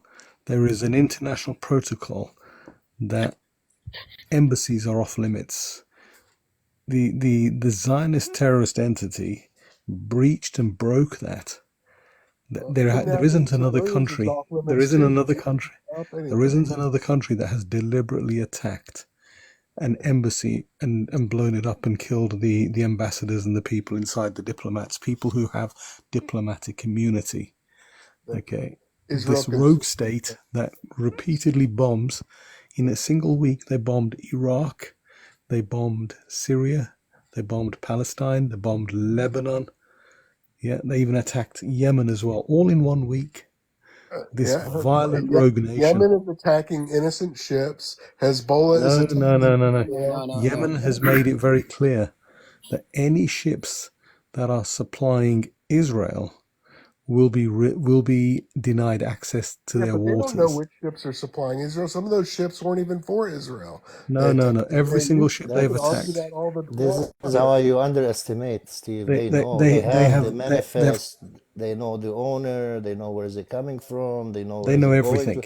It's Oh, yeah, public of information. course they know everything. I If don't if the believe. ships are coming through their waters, Steve, if the ships are going through their waters, then they know everything about that ship, and they have correctly identified those that are aiding the terrorist apartheid entity, and so they correctly will stop them, force them to turn. If they continue, then they will rightfully attack that ship and force it to stop. Can I say something real quick? America designates Iran as a terrorist state. Nobody cares about America. America's days are numbered. Real quick, Well, let's let JDS your come up days for a are second. numbered, Chip.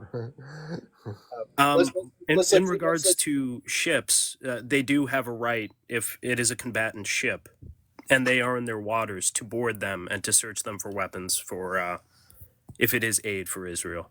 So they do have a right to 21 miles off their land, search any ship, refuse ship entry. That's all I wanted to say. And when you Correct. attack an embassy, it's not only an attack against foreign soil, you are attacking people who have diplomatic immunity and are civilians. So that is an act of war and a war crime. Yeah, and guys, I wanted to answer The somebody whole in the agenda is comments. Thank Chat, you too. I wanted to answer some guy in the comments that were asking, where does the H group buy? Where do they get their weapons from? You believe it or not, they buy it off Israeli soldiers. About like a lot of them are on. They have drug addiction, gambling addiction problems, and all of that, and they do. If you go look, research the IDF website and see how many times that weapons were reported stolen or lost, you would know where they're getting their weapons from. It wouldn't be the first time. The way the Haganah was armed was by I don't know, Ben Gurion, I think his name. He stole like 10,000 rifles from the British, and that's how they armed their Haganah gangs. So they do sell their own, and that's how the if you guys notice the last missile that H Group Lebanon fired on Israel, it was with the one with the telecamera that is can be guided. In 2006 war, H Group was able to take it off the Israeli forces in the field, and then they copy it, and now they're like firing back the same kind of missiles. It's a missile like you guide a drone, and they flew it into a small window in an Israeli barricades where the north part of the airspace control center command, and we haven't heard any numbers or statements from the IDF about the casualties in north of Palestine, southern Lebanon. Today only I watched on Al Mayadeen TV about 4 videos of IDF soldiers getting sniped. Like, do you guys, the pro-Israeli, do you really know what's going on? Like, do you see TV? Like these videos that I watched, do you guys watch them or you don't watch them? That's something I really want to know. And if you watch them, what do you think when you see your people dropping one after the other? Is it worth it? Is it a piece of land? What is it for you guys? It's just it's incredible where you guys still come up here and try to defend, and you are not only Can I just just say something? just 1 second, 1 second. Let me finish my point. You still come up to defend while a genocide is going on in Gaza, and justifying more and more you guys. Steve, Iran is considered declared a terrorist state by the United States, but while we're sitting on the same table and talking and negotiating with them. I have faith in you that you're gonna look up the right side. I don't care what religion are you. You are a human like me. We have the same blood that runs in the same vein and the same flush. Our heartbeat the same. Our mechanism is the same. We eat the same way. We use the bathroom the same way. The only thing is, look at it. Look at him. And why would you attack Iran while the United States is sitting on the table negotiating? Iran is a superpower. You want to accept it or you don't want to accept it. Iran is a superpower that has been under sanctions for 50 years, and they are superpower. So accept and don't underestimate your enemy. The only wrong mistake you can do in your life is underestimate your adversary. Oh, sorry. TLX and then TW, real quick. Thanks, Federico. TLX, go ahead. Yeah, it's very fast.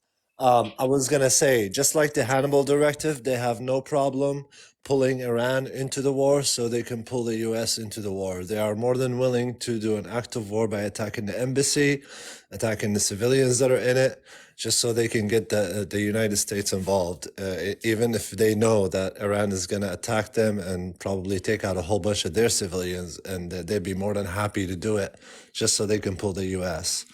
And that's what I wanted to follow up with. Go ahead. All right, thanks. I think TW wanted to share. Yeah, I just wanted to say that according to the polls, 98% of Israeli citizens think that not enough force has been used in Gaza. And so, apparently for them, it's not, they haven't done enough unaliving, you know? So like, you can't reason with a person when they've reached this point, you know, 98%, it was at 95 a few years back when they were like peaceful protests. And so when we're asking, you know, why it got to the point where H Group felt they had to go ahead with October 7, it's obviously because peaceful means were not working. And if at the time it was like 95% who thought they should have been more forceful with the civilians who were protesting like with no weapons whatsoever, and now after October 7 it's 98%, so it's getting even worse. So like you know, you can't really reason with people like this. As to involving the US, they've been trying to provoke the other H Group here in Lebanon for a while now. and it hasn't worked. So yes, they've been trying to draw the U.S. into and other actors into the war because they want other people to fight their war for them. So because they think their lives are worth a lot more than anybody who's not of the same faith. And so, like, if Americans are dying instead of them, it's fine with them. So attacking an embassy is as to attacking the embassy, it's never okay.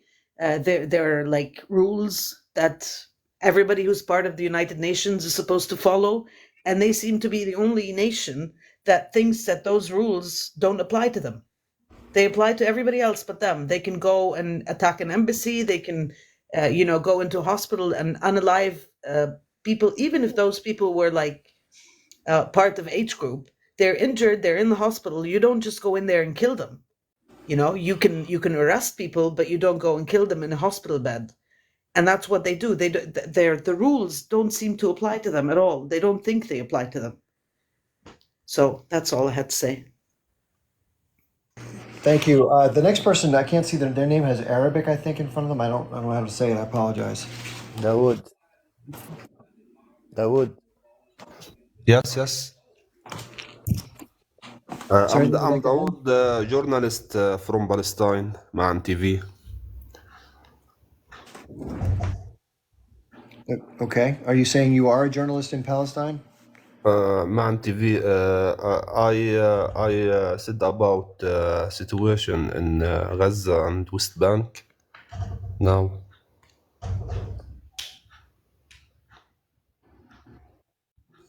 You want to give us the news for today? If you want to speak, Dawood, if can you want speak to Ara- speak in can speak you can Arabic? speak Arabic and I'll translate. Just real quick, though, just make sure it's like 1 or 2 sentences, then a translation, not 4 minutes and then a translation. داوود قول جملة أو جملتين وأنا هترجم لك.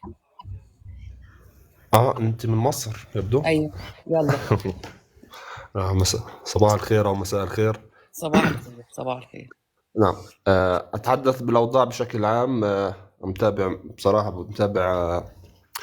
يعني حديثكم من يومين حول الاوضاع.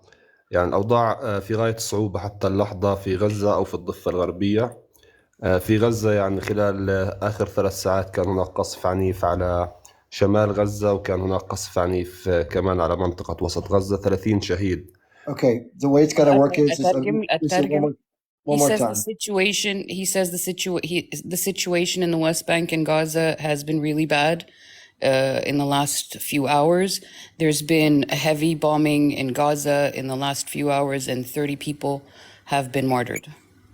Oh, jeez. كمل يا داوود. نعم.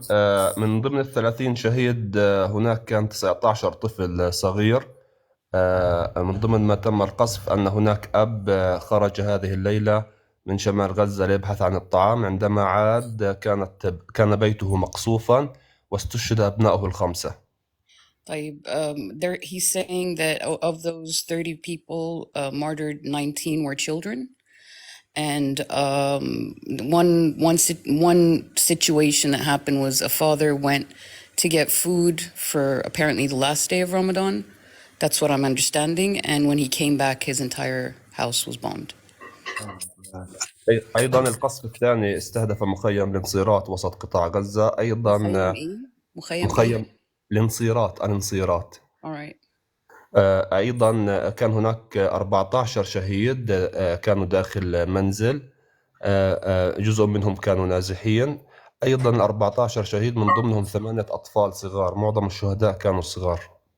Also in Al-Insirat camp, refugee camp, 14 نصيرات. 14 شهيد. Yes, that's how it's written in English. نصيرات. Okay. How was it 14 يا داوود؟ 14 نعم.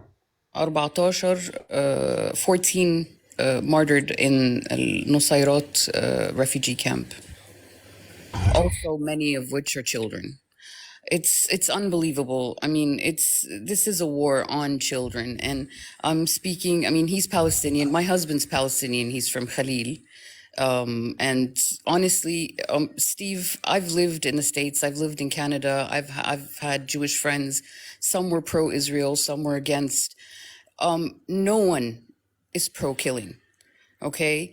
And I'm just going to be very clear. My husband's family lived in Palestine, in Khalil. Israel calls it Hebron. The original Israeli Palestinians that lived there were amazing friends and neighbors, and they considered them family. And the current Jews, ultra Orthodox Jews, mainly in Israel, who have roots in Israel, hundreds and thousands of years back, they don't believe in the entity they live in. They refuse to join the IDF, and so, yes, Muslims, Christians, and Jews can live side by side in peace, and have for thousands of years, until European Jews decided to come and take over a land, honestly, that was never theirs, okay? And were welcomed, actually, by the Palestinians when everyone else turned them away. Okay, and so it's basically a situation of biting the hand that feeds, because they were helping them, they were welcoming them, they were trying to make up for the atrocities that were committed against them during the Holocaust, and basically this is the payment that they've gotten as a result. Thank you, Chip. Thanks a lot for letting me join the panel. Okay, Thanks take for being care. here. Yeah, thank you so much. Take care. Bye-bye. Thanks for translating. Yeah, wow, what a mess, huh? I mean, just one nightmare after another. Steve, I have a question for Steve, if it's okay. This is not to solo you out, Steve. I know that you're the one pro-Israeli person on the panel, so thank you for being here. Do you think that there's any intent on the Israeli side based on what you've heard or what you've observed? I mean, put it this way, maybe callous disregard for the potential civilian casualties, or do you think that they've been very careful and they've avoided them at all costs? I think they have a big challenge. I think it's such a densely populated area, and I do believe that the H group uses civilian areas, hospitals, schools as bases, and tunnels underneath them. So it is a challenging, a very challenging military exercise to go in there. And they don't want to risk the lives of their soldiers, and because from what I've read and heard is, if the soldiers go in, the H group was hiding in under tunnels with RPGs. They'd throw the RPGs, fire them, pew pew them, whatever you have to say on these lives, and then hide again and kill Israeli soldiers. There's no way that Israel could go in there and dismantle Hamas methodically. It's very challenging in a densely populated area. So I think could have they been more careful? I'm sure, but I don't think they're purposely trying to G-side a group of people, not like Hitler was trying to G-side the Jews. It's a different thing. I don't, if their intention was to G-side, they wouldn't have built the Iron Dome after the H group started sending missiles or rockets at Israel. They would have, if Cuba started sending rockets at us, I don't think we'd build an Iron Dome. I think we would destroy Cuba, and I don't think we'd have a problem with it. That's just my opinion. Well, okay, real quick question then. So in terms of the strategy, we talked about, the guerrilla warfare, people call it, when you pop up from a tunnel, then you engage the enemy and you pop back down.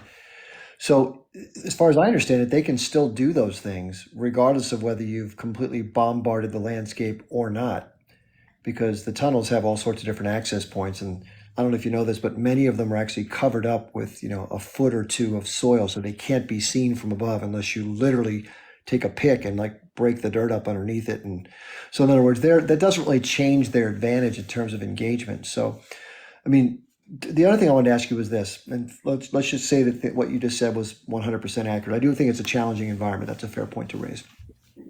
As the Israeli forces have moved through Gaza, as they've moved from the north through the center and south.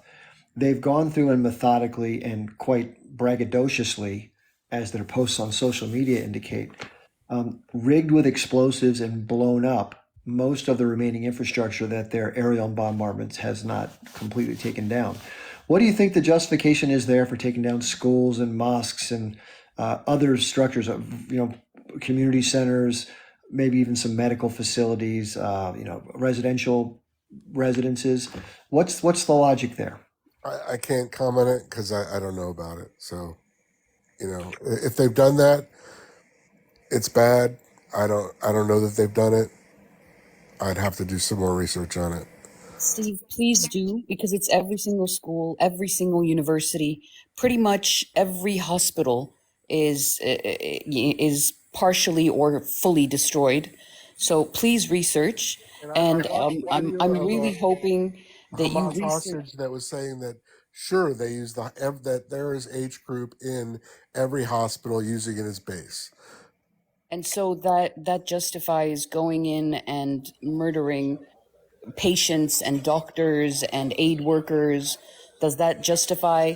I mean, collateral damage, there's a limit to collateral damage, don't you think? I mean, if this was, going back to the Iranian embassy, if it was the American embassy in any foreign land and a country was wronged by the Americans and bombed it, would that be okay? Would that be an okay target? Because like Israelis were looking for certain targets in the Iranian embassy. I mean, just I flip don't it think it's a over. fair comparison. Steve, was the USS Liberty an okay target? Israel has struck American targets dozens of times.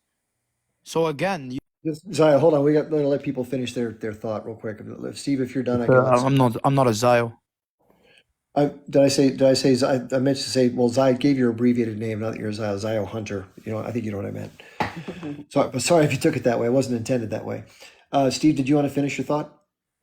Like I said, my only thought is I don't know enough about it, but I do know that if Cuba started sending missiles at us and they launched those missiles from hospitals, we would destroy those hospitals. That's what's happening, in my opinion. I know you guys don't agree with it. We're going to have to agree to disagree. I'm going to take off. I'm a little outnumbered here, but I really don't wish anybody. Violence begets violence, and I don't know how to make it stop. And Steve, we really No, don't Steve, you need make to it stop by outnumber you you. stop enslaving people every second of every day for Hold on. Come on, Hold Zio on, Hunter. hold We got to on. keep it fair. Come on, hold on a second. Steve, we don't mean to outnumber you. We really, truly just want you to go back and research the history of the inception of this nation from its very start. Just do it. The inception from the very start, coming from a woman who's married to a Palestinian and has the history and of the land theft and of the ethnic cleansing that has happened over the last 75 years. I have the same sources that you can probably have access to. We definitely, I just told you, some of my best friends are Jewish, not Zionist, Jewish, okay? And they do not believe in what is happening right now. So, honestly, I love Chip for having this panel because I get to now connect and ask you to please research and see whether what's happening is fair on any level of humanity. Steve, thanks for being here tonight. Really appreciate you coming by. Good night. Bye. Take care. Yeah, the interesting, I don't know if you feel the same way. I've really had a real pickle of a time getting anybody with whom I'm in dialogue with to look at anything or consider any other resources. I constantly reach out and ask for them, and then I consume them because I think it's fair to do. But when I share resources, they just get ignored. And there's a guy named Mark V. Dash who's been on the live several times, and he's relatively civil to speak with, which is wonderful. But again, I asked him very nicely, before you come back next time, would you mind just watching Anna Baltzer's Life in Occupied Palestine? I'd love to hear your thoughts. And, crickets. So that's unfortunately how it goes. I spent 4.5 hours today looking at video that were sent to me by pro-Israeli, and that's just the way it is. Okay. Chip, because the history is so it's so bloody, it's almost as if they're denying that it happen. They're I don't know if they're denying or twisting what happened. So when they do even watch these documentaries that you're talking about, they feel like it's all been, you know, made up, that it isn't real.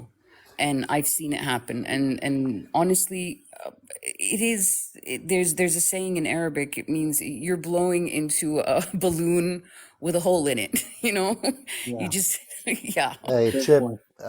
about Mark. You know, Mark was on a pro-Israeli panel, and he was being bashed out for being soft. Doesn't surprise me. Like From what he I can was. see, Federico, from what Yeah. I can like see, if any one of these Z's says something like, "Oh, you know, maybe we should have taken better precautions with those 7 aid workers," they go crazy. They go crazy because the only thing you see on Z panels is try and go and it has low viewers and it's all Z's, and all they're doing is laughing and smiling and giggling at videos of children being burned alive in the tens of thousands with white phosphorus in an open air concentration camp as they laugh at the boom booms that destroy entire apartment blocks and 70% of an open air concentration camp. They laugh at the pictures of kids starving on their own lives when it has low viewership. They talk about how they actually want to, and this was one of the exact words I heard Unicorn's Zion say. She said that she dreams of the day where she herself can go into the jails where they hold Palestinian women and children. And when asked to clarify this, she hammered down on it. She quadrupled down on it. She said, "I would dream of going the day where I can go into any one of those jails and begin myself slicing off the ears of the Palestinian children in those jails." It's pretty bad. I've heard stories of families that are dressing up their kids like the unalived kids in Gaza or the starving kids, and making fun of the children that are dying and starving, And and I said it's this on horrible. sorry. I said this on Chip's live before on his panel before. I said that if you look at the Zionist entity, it's 8 million colonizers, but every single one of them is essentially man and woman. Is essentially if all 300 million Americans, man and woman, were responsible for doing Abu Ghraib in Iraq. Because that's exactly what it is. Because they do 4 or 5 Abu Ghraibs on their TikToks a day for a whole quote-unquote country to laugh at and to giggle at as they expand on the graves of children from the tax dollars of the world, because they believe they have this God-given right to a borderless, limitless entity where they can grape and pillage entire 1,000-year-old civilizations that were there and then enslave them or unalive them or displace them. And at the end of the day, they've been exposed for what they are. And alhamdulillah, you know, they're at the bottom of a bunker right now, just like they said the mustache man allegedly was. They're stateless in the bottom of a bunker, just like they always should be, because the crimes of putting the indigenous Palestinians through 105-year long Holocaust every second of every day for 107 years, it's come back to bite them, and they're stateless. They're stateless in the bottom of these bunkers, and you can see how they're essentially this expansionist ethno bubble of millions of supremacists armed up to their teeth, of schizophrenics armed. They have one of the highest schizophrenia rates in the world, is Israel, armed up to their nostrils with weapons they regularly use on children every second of every day for 107 years. So these are the most demonic people on this earth. They believe they have a God-given right to grape and pillage entire civilizations from the Nile to the Euphrates, and ultimately the entire world upon the construction of the third temple on the ruins of Masjid al-Aqsa, which since 2013 they've been running an alternative program for their women to go to called the Temple Institute, where if they don't want to strap up their adult diapers and sit in a $7 million tank and defecate at the sight of a 12-year-old girl with a rock and not even a resistance fighter, ultimately if women don't want to do this, they can sign up for something called the Temple Institute, which is an Israeli quote-unquote civil service think tank, where they can they basically promote the destruction of Masjid al-Aqsa globally, and they're known to have funded actually things on such a grassroots level, like literally Tommy Robinson's funders, his biggest funder was people who are also funding and involved in the Temple Institute think tank. So essentially they've always been doing this since the dawn of time. It's an interesting. Yeah, they've been doing this for a long time, and apparently on Flag Day they've been filmed running around town screaming kill the Arabs, kill the Arabs, and they do this every year. It's a huge thing for them. They It's like one of the terrorize biggest. It's like, do you know in America, Chip, the Macy's Day Parade? Yeah. That's the unalivement to Arabs parade in Israel. They scream unalivement to Arabs every year, and it's usually a couple 100,000 strong at least in Jerusalem and in Tel Aviv and in, I've seen it. I've seen yeah. it. It's pretty Yeah, disgusting. and you know the polls show that most of them agree with this. They might be against Netanyahu, but they're definitely not against what their government is doing. You know, And when you they see them in actually and when you see them in the sorry, when you are you? How's no it no go going, ahead go ahead. Chip? Oh, I I was came gonna up. say when you see them in the street. Oh, sorry, I brother Dean. Were you I gonna say came up. something? I came up to say something, and then I'm gonna drop. Don't let these people blackmail you, Chip.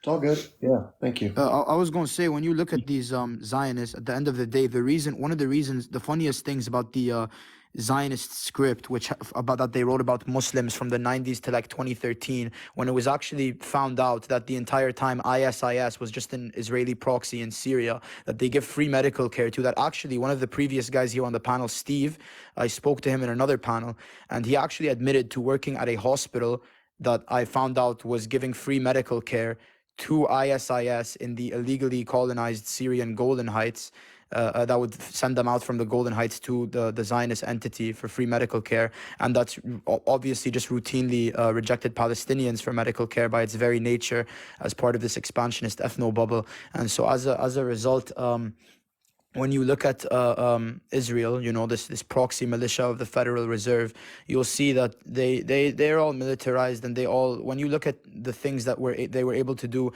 I don't think anyone has ever in the West for the last 107 years until the last 6 months ever seen a camera pointed at the face of an Israeli in the street.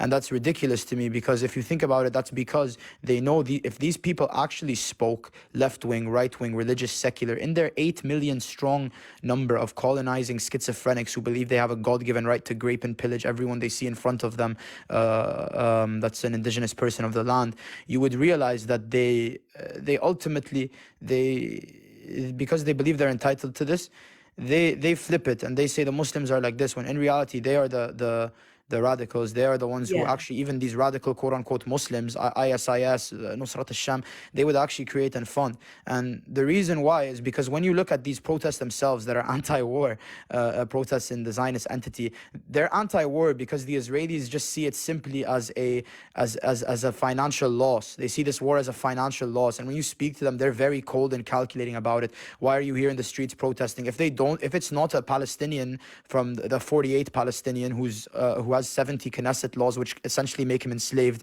within the borders of the Zionist entity, they'll ask an Israeli in the street, why are you here? Why are you protesting against the war? And they'll say, oh, it's because, you know, this government is corrupt and stuff like that. They believe in expansionism. They believe in this God-given right to grape and pillage, even if they don't believe in God himself. And that's what they've always been, a proxy militia of the Federal Reserve and the military-industrial complex that back up one another so that Israel can expand. Okay, I think who's the right? Is it Radi? I'm sorry, my eyesight's not good. Radil Islami? Radil Islami? Right, yeah. Sorry Right, about Islam. that. Welcome. How you doing? Hi, Chip Barnes. I just want to first say, like, I probably knew you through. Can you hear me, by the way? Yes. Perfect. So I knew you through TikTok. So I really appreciated the few videos I saw of you in TikTok, and if you allow me, I think haven't been speaking much, but I think the last 6 months have been like a big nightmare for a large number of people, me being one of them. I lived in the West, like I live in Canada for almost 20 years, and I think one of the biggest things that shocked me to the bone is the sudden complete flip on human rights, all the slogans that we have been living with day and night of like humanity and do unto the other what you want to do, or people want to do unto you, and all the kind of like diversity and respect everybody, and all of that suddenly disappeared in a blink of an eye. And I've seen in media, like the media in Canada, in France, I speak French, in the UK, in the US, more than that, complete blackout, completely forbidden to speak about anything. Suddenly, like almost you are in a dictatorship type of environment where can't speak, can't say anything.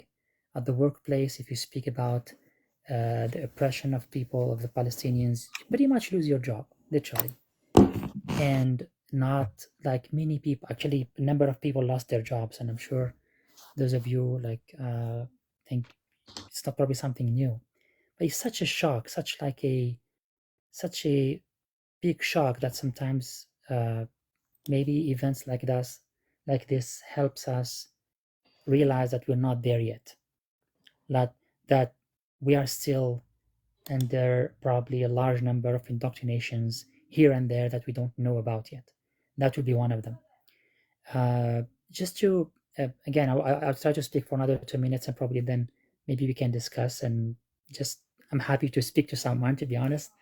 The thing here is that I've been reading a few books since October.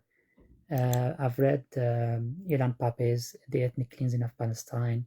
I came to know a number of active people. By the way, I heard you mention what's her name? Anna Balzer? Yeah, Anna Balzer. I met her back in 2007. Yeah, I met her in She's an person. amazing person. Yeah, she is.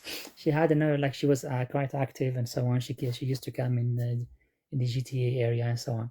So she's a great person, and I've met a number of pretty much Jews who are very active. I met Norman Finkelstein many times. He used to, when he was active on Gaza and so on. I'm just like these people exist. Let me go back just to one thing: is the flip of the society. Even the liberal, the liberal Jews who were pretty much pro human rights, pro let's coexist. This sudden, how can I say it? Even the most liberal people, in a flip of in just one night of an event, they can flip to become completely as Zayo Handler was mentioning, literally ethnic cleansing personality pops in and takes over. It takes over in a blink of an eye. So you can see, for me, what I can see as being really scary is that all what we have been working on, probably in the West also and probably in other countries, but with a less visible extent, the idea of diversity, of respecting the other, it can flip. And this can happen here. It can happen in Europe, it can happen in Canada, it can happen in the US. What happened to the liberals, I'm not talking about the ultra pretty much the ultra Zionists and those who are religious Zionists. I'm not talking about that. I'm just talking about even the liberals. They can become completely radicalized with one event. And that's scary. I've been trying to understand, and one of the things I know, so I've been trying to understand it from multiple perspectives, from the perspective of the Jews, the liberal Jews who became radicalized. Maybe after 5 months, a number of them are waking up, but also surprisingly, and for those who are Arab speaking, I'm from North Africa, but those who are from the Arab world, the fact that some Arab countries took a different stance, political stance this time, there is a good percentage of Arabs, of Arab-speaking people, who are not siding with the Palestinians.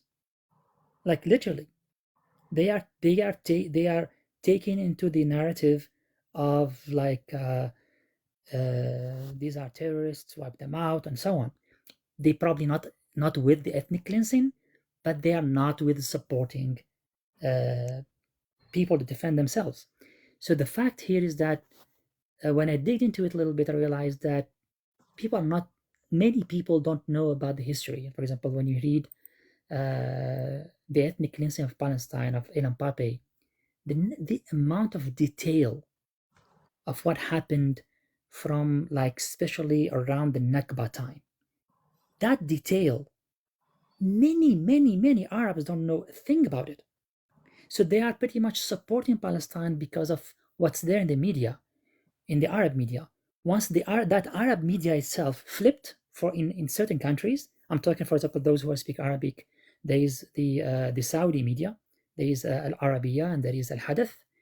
They literally, as if you are watching a Zionist, almost Zionist channel. When the media flipped, their opinions flipped. In the sense, their opinions don't have a root into the facts, into the history. So I realized that we are not reading. Even myself, I thought I knew, but when you go and read, it's different perspective. You see the roots, like the roots are very deep into it. So that, I just wanted to probably raise a few thoughts. I'm not sure if you want to discuss about it, like Chip Barnes.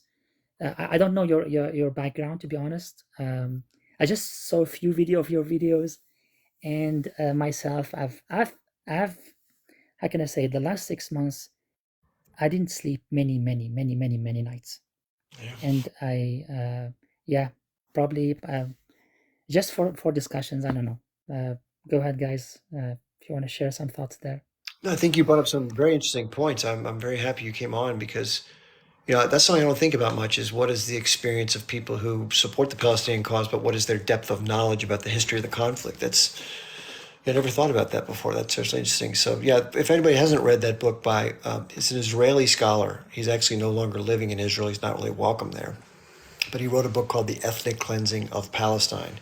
His name is Ilian Pape. He's got a lot of interviews on YouTube and stuff like that. But fantastic book. I mean, I strongly recommend it if you haven't read that. It'll be a huge background filler for any of the holes in the background for you. Does anybody want to add anything to that conversation? By the way, we have about 10 minutes before I have to shut down, so I just want to give everybody a heads up about that.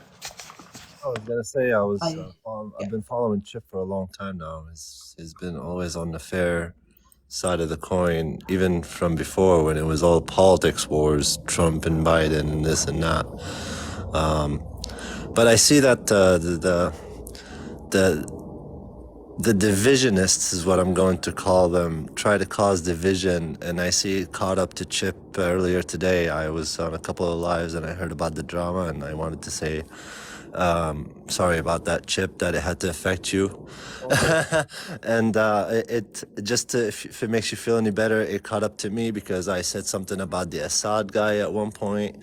And it caught up to one of my other friends, and they just they try to find things and twist words so they can get people to fight each other, and as long as they can keep the division going, they can push their manipulation. And I'm just saying that but maybe they found something in the past and they try to exploit it, but I think you handled yourself really well, Chip. And I don't think you should let it bother you at all. And No, I try to be live and let live, and not everybody's like that, which is okay. Everybody's got their own way, and everyone's got to make their own decision. The cool thing about TikTok is, and social media is, if we don't like somebody, you can just either block them or move on or swipe on or whatever you want to say. So the cool thing is, on any given night or day, there's so many good lives that you can tune into typically that have, and there's some really good pro-Palestinian content creators that I just absolutely love the way they do their thing. So I'm very thankful for this app and other apps to learn from others and to listen to people like we just had happen here. So again, you can never be everybody's cup of tea. That's why there's great diversity. It's such a good thing, I think. Anybody? Thank you for that. Thank you. Yeah, in fact, the same thing here in TikTok. I came to know a large number of people, like you, one of them. So the fact that you see these large number of people who are weak, who are seeing that what is happening is not right, should not happen, right, gives gives a relief, because at some point you just your mind starts thinking like, wow, all these Europeans are just like white supremacists. They just want to erase everybody else and they don't care. They have no, and especially when it comes to this like thinking mentality about oh, we have hostages there, what's the action? Oh, decimate everything. Like, really, that's the only option there? That's the only option, is to wipe out the whole area? So that for me is like was such a shock, and one starts asking himself, like, is that real? Is that what I used to think about? Like as you mentioned, like diversity is a thing. Like accepting the other is really a thing. Like there has been I wouldn't say it's 100%, but there has been progress. We might say we are probably 40% or 60% there. There has been progress. But when you see that this complete flip that happened within a week or so, that's scary. And to see people like you, like Chip, people like, I know Anna Bolzer was there from a long time ago, but she also needed like a shock event. Like she went to the West Bank, she went to the Palestinian areas, and one of the things that I say is that if you grew up within the pretty much the Zionist environment and you never interact with the others, you would think that this is the best way of living. Like she herself, even Ilan Pappé, he said he was a Zionist. He was like an ultra Zionist when he was a kid, when he was like in his teenager. Like Miko Peled, I didn't finish his book, but I'm reading it, The General's Son. He said like the first time he heard the word, imagine this, he grew up within like a Zionist environment. The first time he heard the word Palestinian, when he was 16 years old. Wow. Imagine the word. So when you grew up in Israel, you hear the word the Arab diaspora, you hear other expressions, but never you hear the word Palestinian. Imagine when someone mentions this to you, just wow. So wow. The indoctrination is not small. So this, at least when I read about that, it gives me some type of empathy in the sense that these people are also under they are in big trap.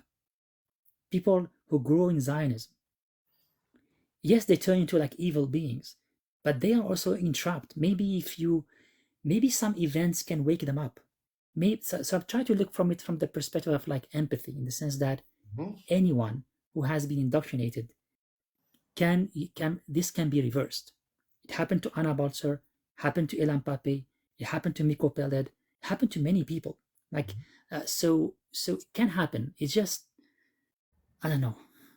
It's probably a longer discussion than probably 5 minutes. You raise an excellent point. I emphasize that a lot. And just to let you know, and you may not know this, I learned about this when I was 21 years old. I'm 56 now, so I've known about it for a good stretch of time. But I agree with you in terms of, this goes for anything, not just this particular issue, but even here in America. A lot of people in America are where I was at a younger age, where they just have no idea. I had no idea the things I know now. And they're not wrong for that. This system is set up for that to be the case. And same thing in Israel. It's the exact same thing, or in the world that supports Israel. It's a very specific sets of controlled levels of information and programming. And why would somebody think differently? I mean, it makes sense, right? If that's all somebody knew, that's what they're going to think. And, the question is, what breaks somebody from that? And usually it's something traumatic or something emotional. For example, let's say somebody falls in love with somebody and they learn from their uncle who happens to be Palestinian or something like that, and they go to a Thanksgiving dinner or whatever, and they get to talking, and that human connection breaks out of that mold or something like that. It doesn't usually happen in forums like this, unfortunately, but everybody's different. But usually it's some form of common humanity or emotional jarring that does it. And then once you wake up, you can't even think the old way, because you're like, how did I not know all this, or how did I not see it from this vantage point? So I can totally relate to that. But you made a very important point. You said use empathy and not anger. Like, how is it their fault that they've been in this system? Yeah, it's hard. I think that's a really good point, though, is because rather than getting angry with somebody, I like to ask people this question. Not what do you believe? How did you come to believe it? That's my favorite question to ask somebody. That's a very smart question. The thing is, I think you're absolutely right about something that's emotionally jarring needs to happen for people to change their minds. And I think this is what happened this time because of social media. The images that people were seeing online of people being unalived and people suffering I think a lot of people couldn't see it that way. All they saw before that was just numbers when the press would talk about it. That is, if the press would talk about it, you know. So social media changed a lot of that, and that's why there's a lot more people supporting Palestine this time around. It's unfortunate that it took this long, but at least it's happening. So so yeah, you're right. Like people have these beliefs, and they don't feel the need to challenge them because it's safer to stay in your own bubble, you know. And like something needs to happen for you to change a belief. And so like this time around, the images that we saw were horrific, and a lot of people who didn't know about the subject went and researched because of the images they saw, and the you know, like they had no idea this was what was going on. And so this is like social media was for once it was a positive influence. I'm not a fan of social media in a lot of places, but in cases like this, it helps. You're absolutely right. In fact, one of the first videos I ever made on TikTok was, do you believe the media or do you believe your own two eyes? And it was exactly that point, that people who have become woken up to this, it's been because of this. And this is the other thing. Steve talked earlier, and this is not a negative about Steve. Steve brought up that the violence begets violence, which is a good point. And I would say the only thing that I've seen that's been dramatically different in this chapter of this whole saga has been awareness. I mean, I've never seen so many people aware of this issue. I mean, I would have to like pull teeth to get someone to talk to me about this a long time ago. And now it's a lot of people want to talk about it. And the other thing is, not only are they only aware that it exists as an issue, but they also can see, rather than hearing the story that the American Western media gives to our public, which is a very, very narrow sliver of the totality of the story, they're seeing the actual events unfolding in real time on their own phone, as you mentioned. And that's a much different experience than listening in the background while you're making dinner and you hear the newscaster say that X, Y, and Z happened today in these wonderful, beautiful territories where some bad person attacked an Israeli. That's all you ever hear. And so anyway, it's good, but it's like you said, the price that's had to be paid to get that has been very steep and very horrific, and it may continue. But I think that the beginning of the end of whatever this thing has been it started right now. This is the beginning of the last, like, it's over. It's never going to be the same again. That's how it feels to me. I have to wrap things up for tonight. I apologize, everybody. I know we could talk for all night pretty much, and I really appreciate the guests who've come in. And for those who are waiting and didn't get in, I apologize for that. And I will be live again tomorrow night. I go live normally as a regular schedule every Wednesday from 7 to 9 p.m. Eastern time, sometimes a little later if I have time. And then every Saturday, I do a pretty lengthy session from 12 noon to 4 p.m., which is fun. So if you have a topic you'd like to hear about or something else you want to talk about, we've been talking a lot about this issue, but I love talking about pretty much everything under the sun. You can email me at my email, chipbarnesonline@gmail.com. Happy to hear from you. If you're somebody who is against the things we've been talking about, that's fine. Come on up as a guest. I just want people to stick to the issues and let's talk it out. It's fun to talk about the issues. So anyway, if you want to watch the recording of this, all my lives, in fact, if you're someone who wants to kind of check my past, all my lives are recorded on YouTube and Rumble. In fact, this one will be too. Right after we get done, I'm going to upload it. And so you can find my YouTube and Rumble channels by going to the link in my bio where my videos are. It just says Linktree Chip Barnes. If you're in the USA, it's a link that's clickable. And then it's self-explanatory. It takes like a little list. You'll see it. And then if you're not in the US, you just type into your web browser the characters that are in my bio. It says Linktree Chip Barnes. So I want to say thanks to everybody for being here. I couldn't do this without the support of the audience, and I know it's not always an easy sled for everybody, but God willing, there'll be a free Palestine from the river to the sea. Have a good night, everybody. Love you, Chip.